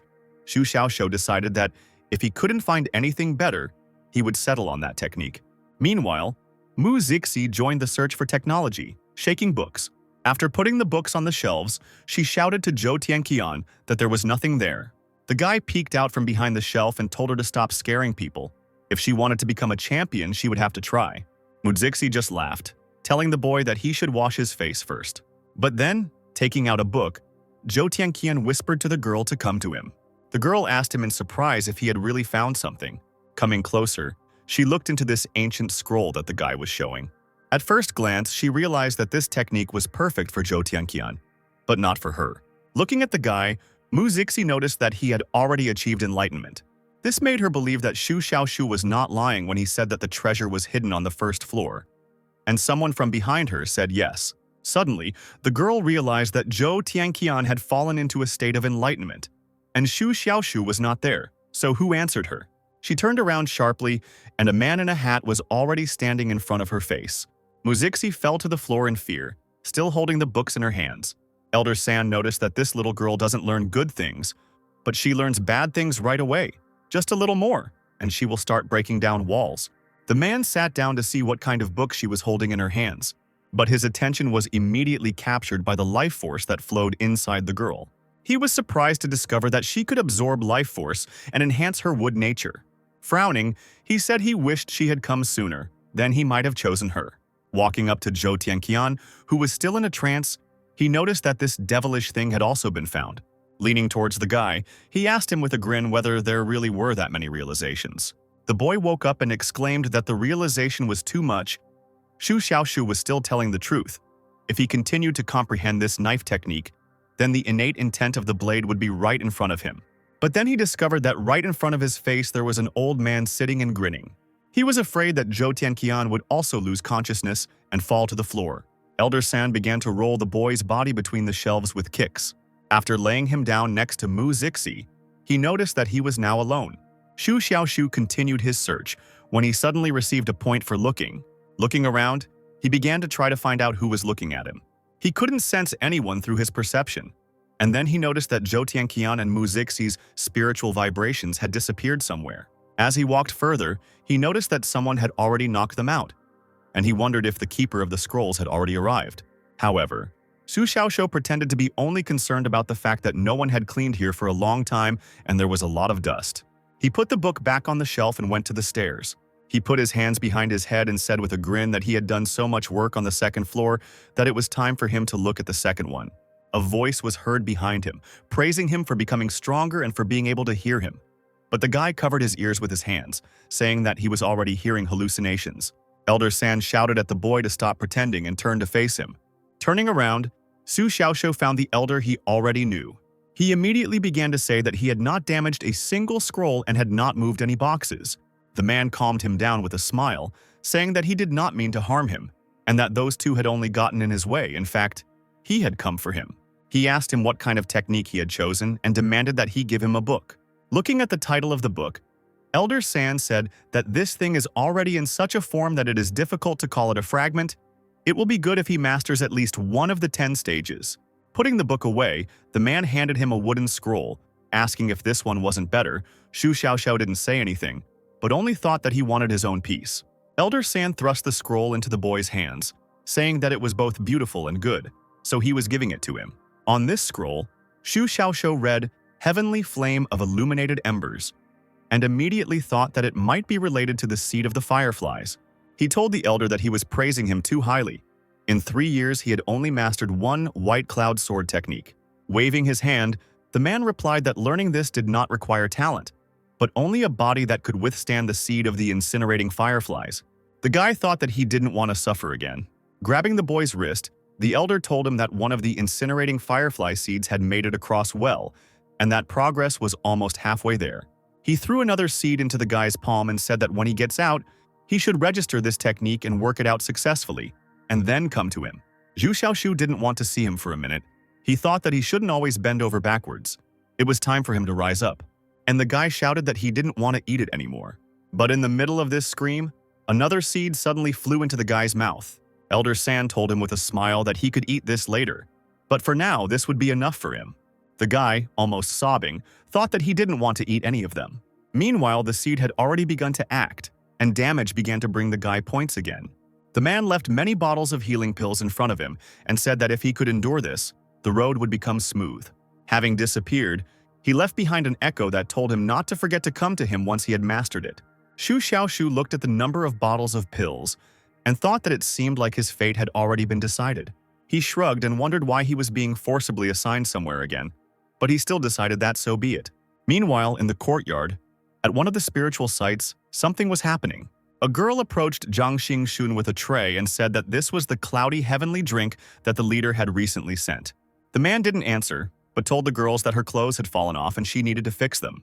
The girl, revealing her charms, said that this was how she should sit, and asked him to help with the glasses that she held on the tray. Zhang Xingxun still took one cup and drank the contents in one gulp. Pouring more tea, the girl told him that there was news from home again. She said it was about Zhang. The Wen family had been going crazy for the last few days, but there was no one in the palace, so the information was passed on to Lady Wen. She told the man that his second stepmother would simply blow in his father's ear, and instead he would have it. Jiang Xingxun asked her what the Wen family's case had to do with him. The girl remarked that he was his cousin, to which the man replied that he was simply worthless and that his technique was no better. The girl helpfully said that if he didn't want to interfere, then she would kill Xu Xiaoshu herself. Jiang Xingxun asked her how she was going to do that. As one of the 33 in the inner courtyard, she couldn't kill the champion of the outer courtyard. The girl said that she would do everything quietly because, as he said, it was just an outer courtyard. The man told her that killing Xu Xiaoshu alone was a simple matter, but the elders from the law department were not so easily deceived, so she would be sent to the scaffold herself.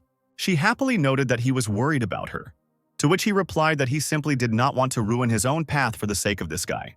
Jiang Xingxun said that some Tianshan County would not come to detain him. In just 6 months, he would go to the capital Dongtian. The girl thought about what she liked so much about Jiang Xingxun. His heart is strong, capable of conquering everyone, but in his eyes, she does not exist. The man told his girlfriend to keep an eye on Xu Xiaoshu but not to do anything reckless. The girl replied that she would do so and asked him if he would drink anymore. Jiang Xingxun stood up from the table, and when asked where he was going, he shouted that it was none of her business. The girl asked if he was really going to see that devil Zhao Yinyan again. The man immediately shouted at her to at least try saying that again. She screamed back that he had already come to her so many times and there was no point. Jiang Xingxun told her not to interfere in matters she shouldn't. She should be happy that she was in the courtyard. She had good qualities, so let her do it. She should remember that she was only a servant of the Jiang family, just a messenger. Huo Yuxin, crying, thought that for this person, rank and position were still an insurmountable barrier, even if she became one of the 32 in the courtyard. Suddenly, a man appeared next to her madly and called her by name. While picking up Zhang's fragments, he asked her why she was doing this. Huo Yuxing said that she had broken the jug herself, so there was no need to clean up the broken pieces, to which the man replied that he knew. The woman told the man to buy the same one for her, and the man, in turn, immediately agreed, asking not whether she needed anything else. Huo Yuxin replied that they had to kill one more person. The man's face turned serious as he asked who they needed to kill. Without turning to look at her interlocutor, Huo Yuxing said Xu Xiaoshu's name. Yu Xiaoshu sneezed, and at this moment, he wondered who was thinking about him. Could it really be the beauty who came with Su Tianqian? And he immediately started thinking about Elder San again, remembering Xiao Qiqshu's attitude towards him. He realized that perhaps this old man was higher in status than him, but he definitely couldn't be the director because the director was Ye Xiaotian. Jumping out of bed, the guy immediately forced himself to stop thinking about it. He placed the tablets with the new technique, Heavenly Flame of Illuminated Coals, on his forehead, and the knowledge from the text was immediately absorbed into his mind. Heavenly Flame of Illuminated Coals is an extremely special technique. It has no rank. The training method is simple and crude. If you can withstand the power of the fire seed, you can melt it into Illuminated Coals Key. It takes about 2 to 3 hours to smelt, but if you survive it, you'll get another big boost in activity points. Xu Xiaoshu exclaimed that if it was not smelted, it would be possible to master the innate fire chi of the Illuminated Coals in advance. He thought that every passive technique that has reached the innate level undergoes a qualitative change, and thus the breathing technique, having broken through to the innate level, will also become controllable. The guy was frightened by the fact that the path to change would be associated with pleasure, but he still decided to take the risk, since he would still have to rely on it to level up on his own. Having developed this skill to the point of innate development, Xu Xiaoshu felt as if his body had turned into a spiritual energy-gathering array. All his pores had opened, and every cell in his body had begun to independently draw strength into itself. In one breath, the guy was able to absorb as much spiritual energy as he had previously accumulated throughout the entire night. Xu Xiaoshu felt a sharp pain in his body again, but he gritted his teeth and told himself to be a man and endure it. After a couple of seconds, the pain subsided, and the guy said with a smile that he could continue training, although the sensations had become several times stronger. But after the previous time, he had developed good resilience. Taking one of the pills, Xu Xiaoshu took a deep breath of energy. Suddenly, the pill broke into small pieces in the guy's hand. The fact that the spiritual tempering pill had disappeared surprised the guy quite a bit, and he stared at his hand. But the very next moment, the guy's entire body was pierced by a flood of pleasure, so much so that he couldn't even stay on his feet. Xu Xiaoshu felt so pleased that it was unbearable, and he began to beg for help.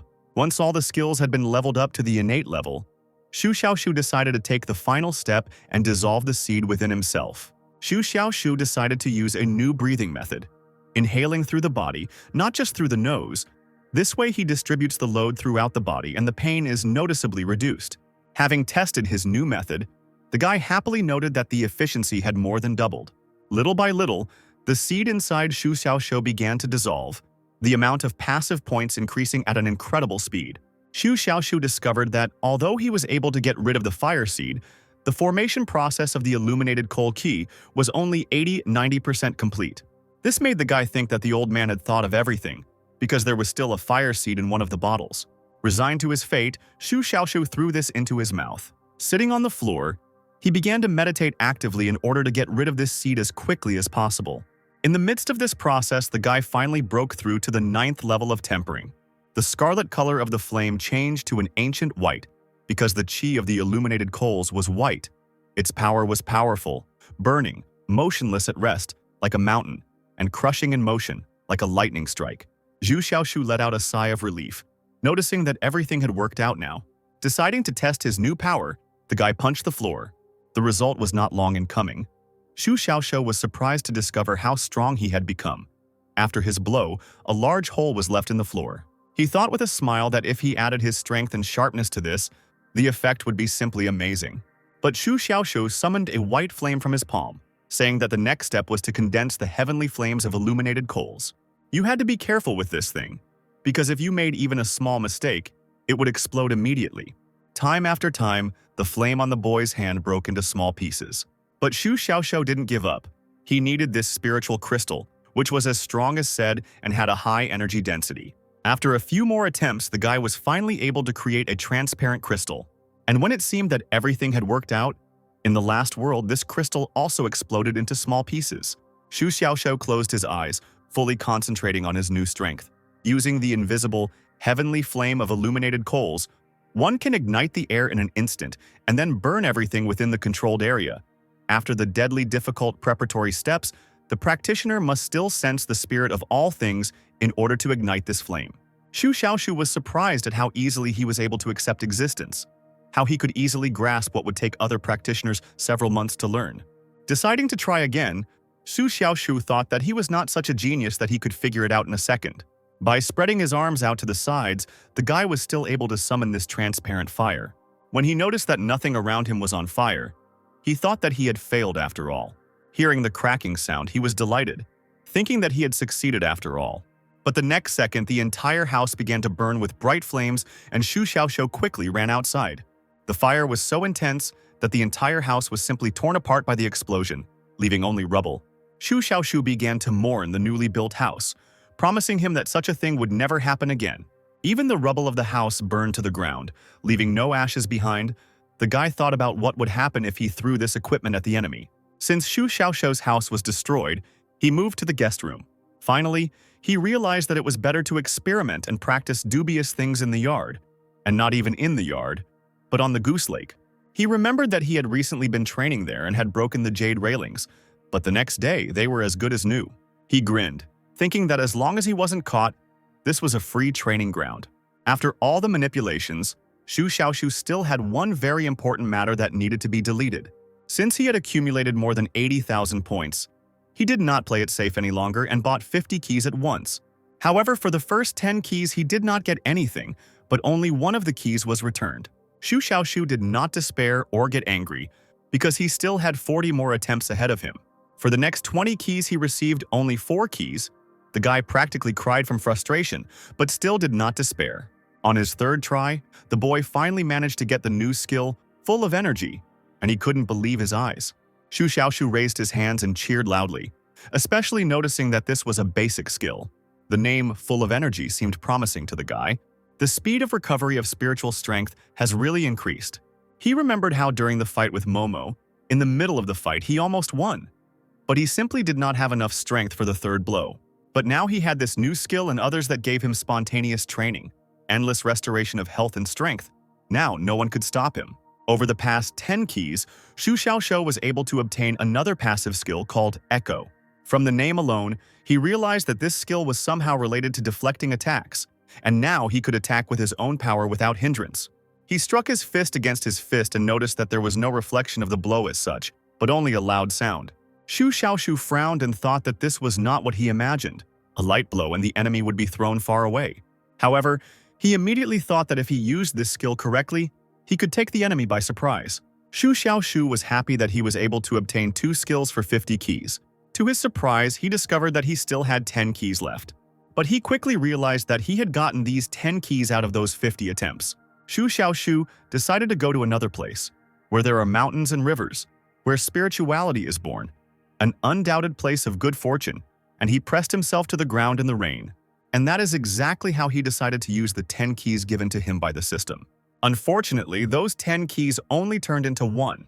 After assessing his number of points, he realized that he definitely needed to keep 20,000, but 10,000 could easily be spent. The boy clung to the ground, hoping that he would have better luck this way, and he hoped that no one saw him. But even such closeness to the earth did not help the guy, did not add to his luck. Unfortunately for him, not even a single key was returned to him. There were still 1,000 left to reach 20,000, and Shu Xiaoshu wondered if a miracle would happen. However, his hopes were not fulfilled, and he simply wasted that 1,000. Out of anger and frustration, Shu Xiaoshu began to wave his arms, leaving deep dents in the wet ground. Having spent 20,000 passive points, he pumped up his new skills to the innate level, and now his eyes were pleased with 8 innate level skills. After finishing this business, Shu Xiaoshu went home to take a shower and go to bed. Meanwhile, the guy was being watched by men. One of them in a black cloak with a hood and a bottle in his hands asked his comrade Feng Kun if he hadn't said before that at this time he was usually already lying in bed with a beauty. Feng Kun replied that at that time, a person's vigilance was noticeably lowered, an ideal place for killing, and he told his comrade not to drink before killing. The man replied with a smile that nothing would happen to him, because next to him was someone who did everything so confidently. Feng Kun told his comrade that the rain invigorated him, to which the man remarked that everyone has different preferences. He likes to drink, while he likes to stand in the rain, and he even likes his cold, calm expression. Feng Kun asked his friend if he even understood what he was saying. The man in the dark cloak replied that it seemed like he didn't think about life at all. He immediately began to think that the one in front of him was Feng Kun's bloody hands, but he managed to come to his senses in time, so he shouldn't kill him. They quietly approached the gate of the courtyard where Shu Xiaoshu was located. Feng Kun told her comrade to shut up. They were already at the door. Had he forgotten everything he taught him? The man told him that he would do everything himself and that he should cover for him. Feng Kun agreed and told his comrade to watch his technique. He should be able to finish it in one hit. The comrade in the dark cloak began to release his spiritual energy, and he took out 2 daggers from behind his back. Approaching the door, he raised his hand to give way. Shu Xiaoshu sat up in bed in annoyance, shouting and asking what kind of heartless person he was to come make noise at this time. Having formed a shield around himself, Shu Xiaoshu still stood up to open the door. Only when he approached the door did he begin to wonder who needed him at such a time. Perhaps one of the staff. Deciding to find out this in advance, he activated his perception and saw 2 men behind the door. These 2 were strangers to him, so the guy couldn't understand why they needed him, especially at such a time. The man in the dark coat wondered if there was really no one at home. He was about to pierce the door with a dagger, but Feng Kun stopped him, shouting that it was Xiao Qi from the Spiritual Techniques Pavilion. Shu Xiaoshu noticed that the elder's voice was reproduced with incredible accuracy. If it weren't for his perception, through which he saw their faces, he might have opened the door. Having assessed the strangers, the guy concluded that these 2 were definitely innate, clearly not of an ordinary level. And moreover, they used a special concealment technique, possibly professional killers. However, the courtyard was protected, so only those whose strength was beyond the pale could enter. But this definitely cannot be true, which means it was definitely someone from the inner courtyard. After assessing them again, the pair realized that one of them was at least at the Yuanting stage and the other at the Juwu level. They were incredibly strong. Shu Xiaoshu began to think about what to do. It was impossible to run away. He couldn't leave anyway, but the Black Death could not remain either. When no one opened the door for them, Feng Kun shouted to his comrade to act. But before the man could do anything, the door swung open, causing him to jump back. The men realized that something was definitely going on and hurried inside. When they entered, they discovered that the entire floor was covered in deep cracks. The man in the cloak wondered what had happened here. After looking around the room, he thought that something was wrong, as if something was missing. This should be the main fate, but for some reason this Shu Xiaoshu is not there. Only a wasteland around. Could it really have been grabbed here? Feeling someone nearby, Feng Kun shouted to the side, asking who it was. As it turned out, it was Xu Xiaoxiu, standing with his back to the strangers on a large rock. The men immediately assumed it was Xu Xiaoxiu, but they decided it could also be another participant in the battle. The guy, still standing with his back turned, told the guests that they had finally noticed him. They were being too slow. The man in the cloak whispered to his comrade that it was Xu Xiaoxiu. Feng Kun whispered back that it was definitely not him. Xu Xiaoxiu's strength was at the 8th level, while this one was at the 9th level. The man assumed that he had broken through, and his friend noted with disbelief that it was such a coincidence. The man in the cloak noticed that he was not turning around. His figure was very similar to Xu Xiaoxiu's description. His strength was clearly not at the innate level, and besides, a murderer would not wear white clothes. Feng Kun asked if everything was really as simple as it seemed. Feng Kun's comrade noticed that he hesitated. Even a professional killer suddenly began to doubt. Xu Xiaoxiu, meanwhile, began to receive points for suspicion. He stood tensely with his back to the men, thinking that if they attacked, he would not have time to dodge. These two were patient, careful, and acted only after calculation. Real, trained killers. The fact that they didn't attack meant that they saw the footprints in the garden and decided that he had also come to kill Xu Xiaoxiu. Now he had to maneuver between the two roles, not letting them figure out who he was. Judging by the splash of passive glasses, half the job was already done. But nothing more was clear, and Xu Xiaoxiu decided to talk to them. He asked them if they had come to kill this guy too and said that they were too late. Feng Kun didn't fall for this. He thought that these words were like a cry. I am guilty. And he told his comrade that they had to attack. Noticing through perception that the men were about to attack, Xu Xiaoxiu clicked his tongue and noticed that they still could not stand it. Feng Kun couldn't understand how this guy knew that they were going to attack, since he was communicating with Xiao through thought transmission. Xiao mentally asked him whether they should attack or not. Xu Xiaoxiu asked if they wanted to escape, as he was giving them a chance. Xiao thought that he hadn't even intended to run, hadn't even thought about it. Looking at Feng Kun, he thought that the usually self-confident man was at this moment scared to the point of trembling and wanted to run. Feng Kun thought that Xiao had panicked and was about to retreat. This battle could no longer be continued. Without turning his face, Xu Xiaoxiu stretched his hand back and shot out a heavenly flame of illuminated coals from his palm. The fire began to swirl around, evaporating the water that was near the stone. Xiao told Feng Kun through mental communication that this guy has spiritual energy. It is definitely not Xu Xiaoxiu. No matter how much of a genius he is, he could not break through the 9th and 10th stages and master spiritual energy, which means he is simply hiding his innate nature. Feng Kun had already really shouted that they needed to run. The fire continued to rage, tearing holes in the stone covering as the men ran away. The guy thought that if these two decided to run away and stop the attack, he would immediately give himself away, which meant he needed to continue attacking, but not seriously. The two strikes were just for show. The first technique of heavenly flame of illuminated coals, which simply heated the air and increased the pressure, creating the appearance that he was able to shake the heavens with his anger alone. And the second, all that exists is a sword, made the earth and sky tremble for real. Xu Xiaoxiu wondered if he had been able to scare off these strangers like that. Using his perception, he looked behind him and discovered that one of the strangers had stopped, as if noticing something. Immediately, the guy started receiving points for suspicion, which made him realize that something was wrong. But Xu Xiaoxiu immediately realized that this was just a trick to scare him. At that time, Feng Kun was thinking that the guy had been caught, that he had taken Xiao away. It was part of the plan. He hadn't had time to attack, even though he had slowed down. And this was how Xu Xiaoxiu had given himself away. In his mind, the man told Xiao Yi to hold on to him. Xu Xiaoxiu shouted at them that they seemed to have forgotten that this was his territory. And at that very moment, a barrier suddenly appeared around the place where they were all standing, which even pushed the water aside. This made Feng Kun doubt again because how could Xu Xiaoxiu lock up those who came to kill him along with him? Xiao Yi tried to mentally find out what his comrade's plan was, but he, getting agitated, mentally shouted at the man to shut up. Xu Xiaoxiu turned his head slightly and asked him if he had turned around and was watching him. And Feng Kun thought that this guy knew what he was thinking. He assumed that this guy would not show his face. For a murderer, seeing his face meant death. While the man was thinking, his friend noticed that this strange guy had disappeared from the stone on which he was standing. Finding this guy next to him, he noticed that he had traces of wounds, cuts, and bruises on him. But Xu Xiaoxiu had an innate body, which meant he couldn't have such a thing. He thought that this guy had fought with Xu Xiaoxiu back then, which meant he was dead. Xiaoyi began to shout in confusion, asking who he was. Seeing the guy's face, the two men tried to figure out whether it was Xu Xiaoshu or not. Xu Xiaoshu turned dramatically towards them and said that he was the one they were looking for. When the guy stated it so bluntly, the men didn't believe him. While trying to destroy the barrier with the dagger, Xiaoyi thought that even if this person and Xu Xiaoshu were like this, it would not be possible for this to continue.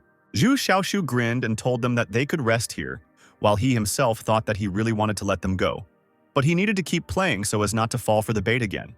The man managed to make a hole in the barrier and the wall, and they began to climb out. The boy stretched out his hand to strike with the heavenly flame of the illuminated coals. He thought that this unranked technique was the only one he had in reserve right now. The others were too obvious, and his sword's hidden bitterness could not be brought out. Xiaoyi respectfully noted that this fire could even corrode protective spiritual energy. Feng Kun shouted to his comrade to run first, and he would cover the rear. The man, in response to this, shouted that he knew what to do.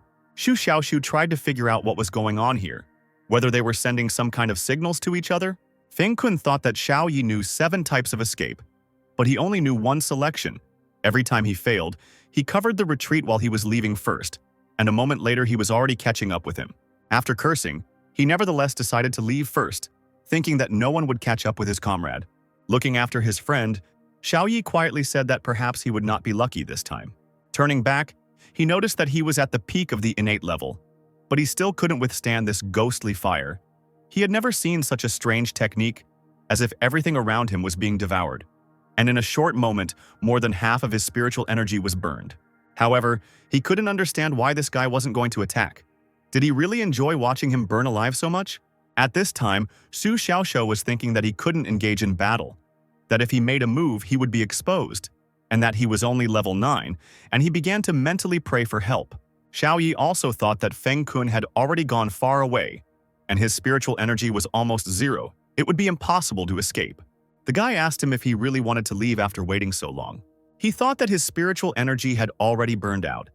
If he stayed to cover the retreat, then he had a plan. Maybe he was even an escape artist, but he immediately thought that maybe the second one would return and they would finish him off together. The man thought that he couldn't put it off any longer. Delay was fatal. He had to leave right now.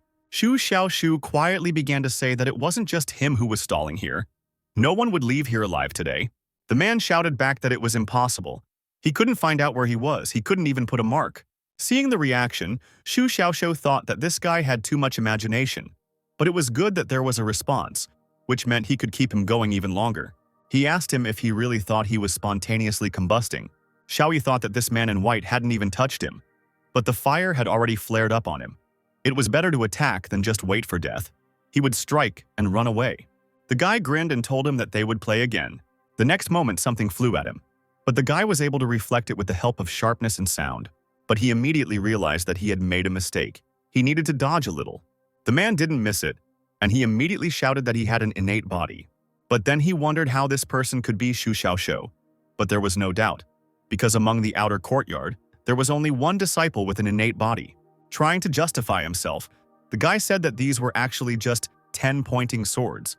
But Xiaoyi didn't believe it, and thought that all this time they had been fighting like idiots in the pathetic ants of the 9th stage of spirit tempering. Feng Kun even got scared and ran away. Xu Xiaoshu realized that he could no longer hide the truth. He apologized to the man with a smile and told him that he was Xu Xiaoshu and that he was a good person. Filled with self-confidence, the man gathered the rest of his strength to attack. The guy mockingly noted that he had run out of spiritual energy. He could not defeat him, but he could still let him go. But the man did not accept this gesture and decided to start with a dagger. Xu Xiaoshu easily dodged it, jumping back. He thought that although this man was a master of tempering the spirit, he had almost no spirit, so how would he fight him? As he ran away, he thought that even if he had even a drop of strength left, he couldn't be given a chance. All his spiritual energy had to be burned. Xiaoyi ran angrily, shouting after the guy to stop. But Xu Xiaoshu mischievously shouted at him to catch up if he could. Having stopped, the man realized that he could not stand it.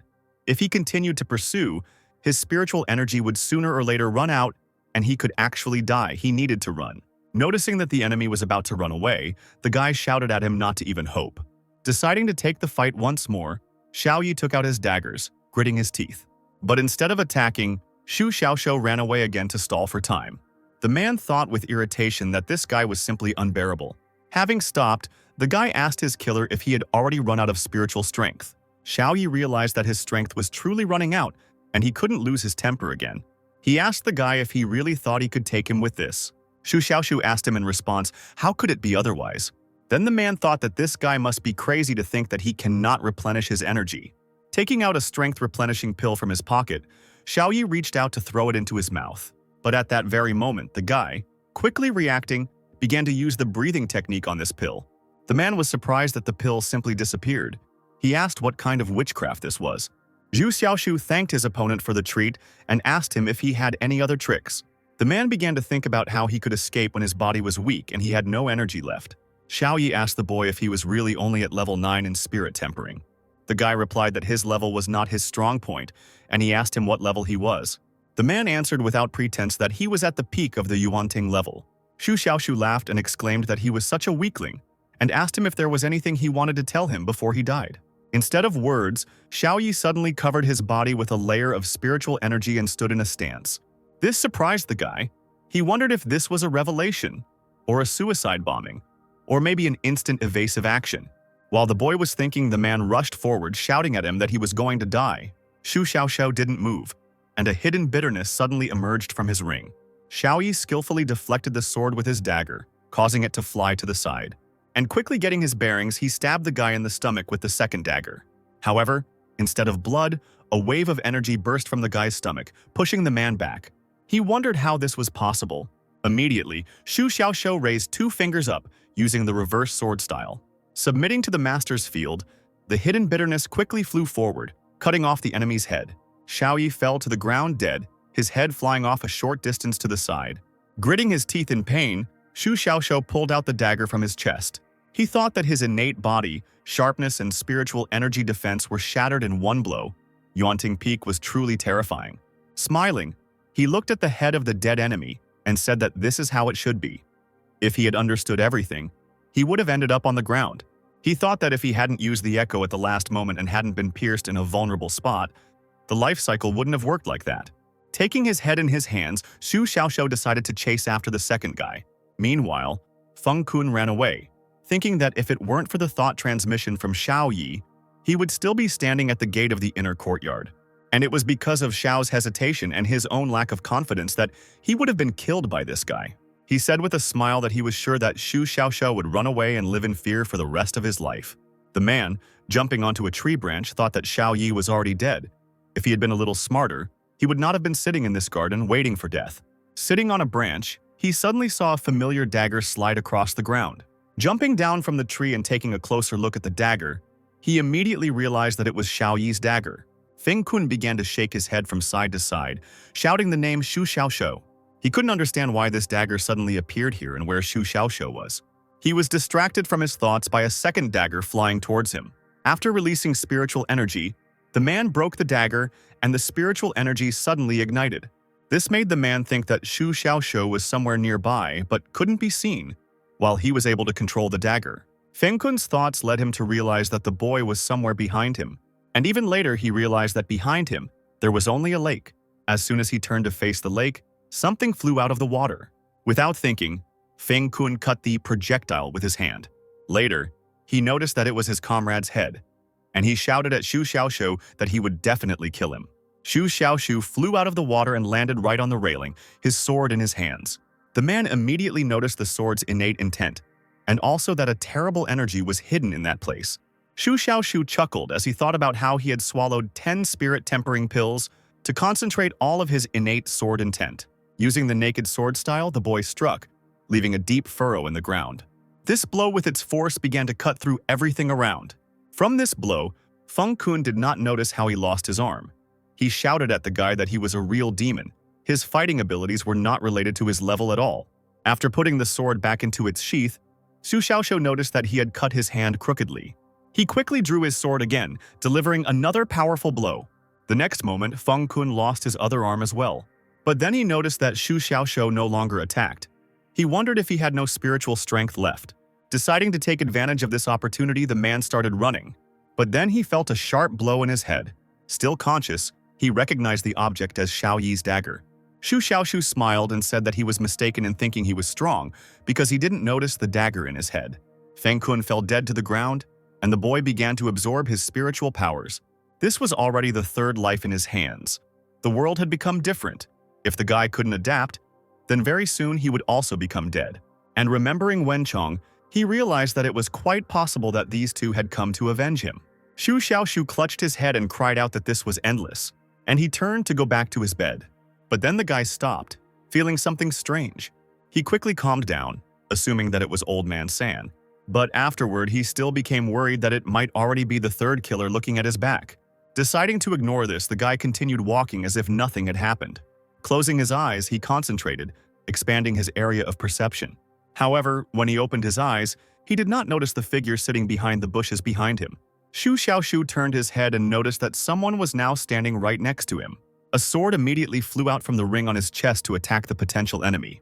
The stranger stopped the blade of the sword with a slight movement of his hand. Grabbing the stranger's hand, Xu Xiaoshu told him not to break it, as it was his life talisman. The potential enemy thought that this guy was not afraid of him.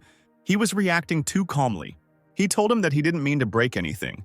He just wanted to ask for directions. But Xu Xiaoshu only squeezed his hand tighter, asking who would be asking for directions at such a time. The sword, under pressure, entered the man's chest with its tip.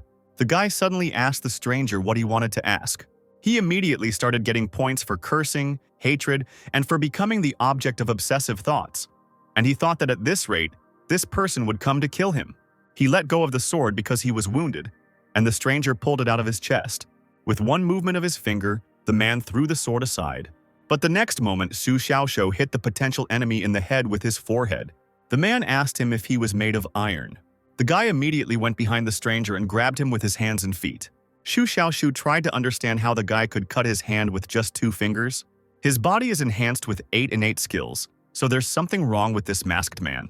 He told him that he was definitely not from Tiansang Palace and asked him how he came there, to which the stranger replied that he was from Tiansang Palace. However, the system gave the guy 1 point for uncovering the deception.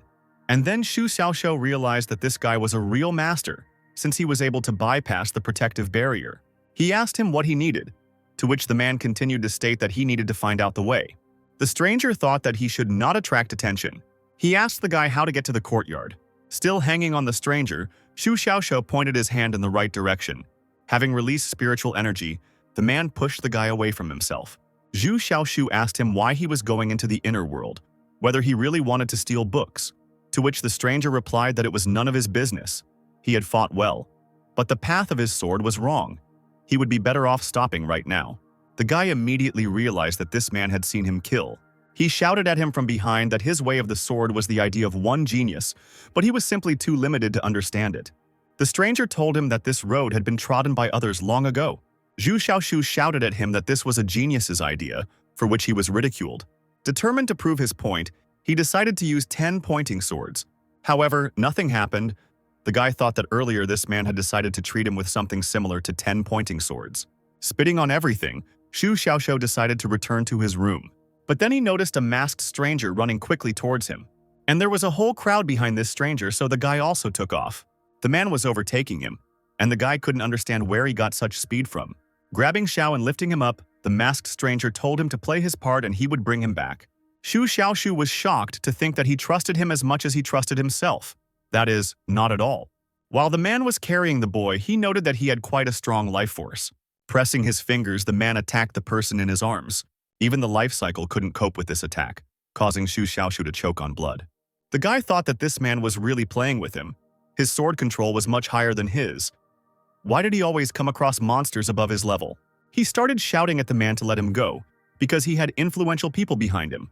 Elder Xiao, Xiao Qichu, realizing that this had no effect, he mentioned Old Man San. Suddenly, a stranger asked him if he had really returned. Xu Xiaoshu, not understanding what was being said, asked who had returned. Continuing to run further, the man asked again, "Has Old Man San really returned?" The guy replied that he didn't know why he was cursed. The sect's disciples sat in the bushes, preparing to go out if necessary. The stranger and Xu Xiaoshu reached a clearing where they were surrounded by students. The guy wondered who this man in the mask was, since they had set up an entire ambush to search for him.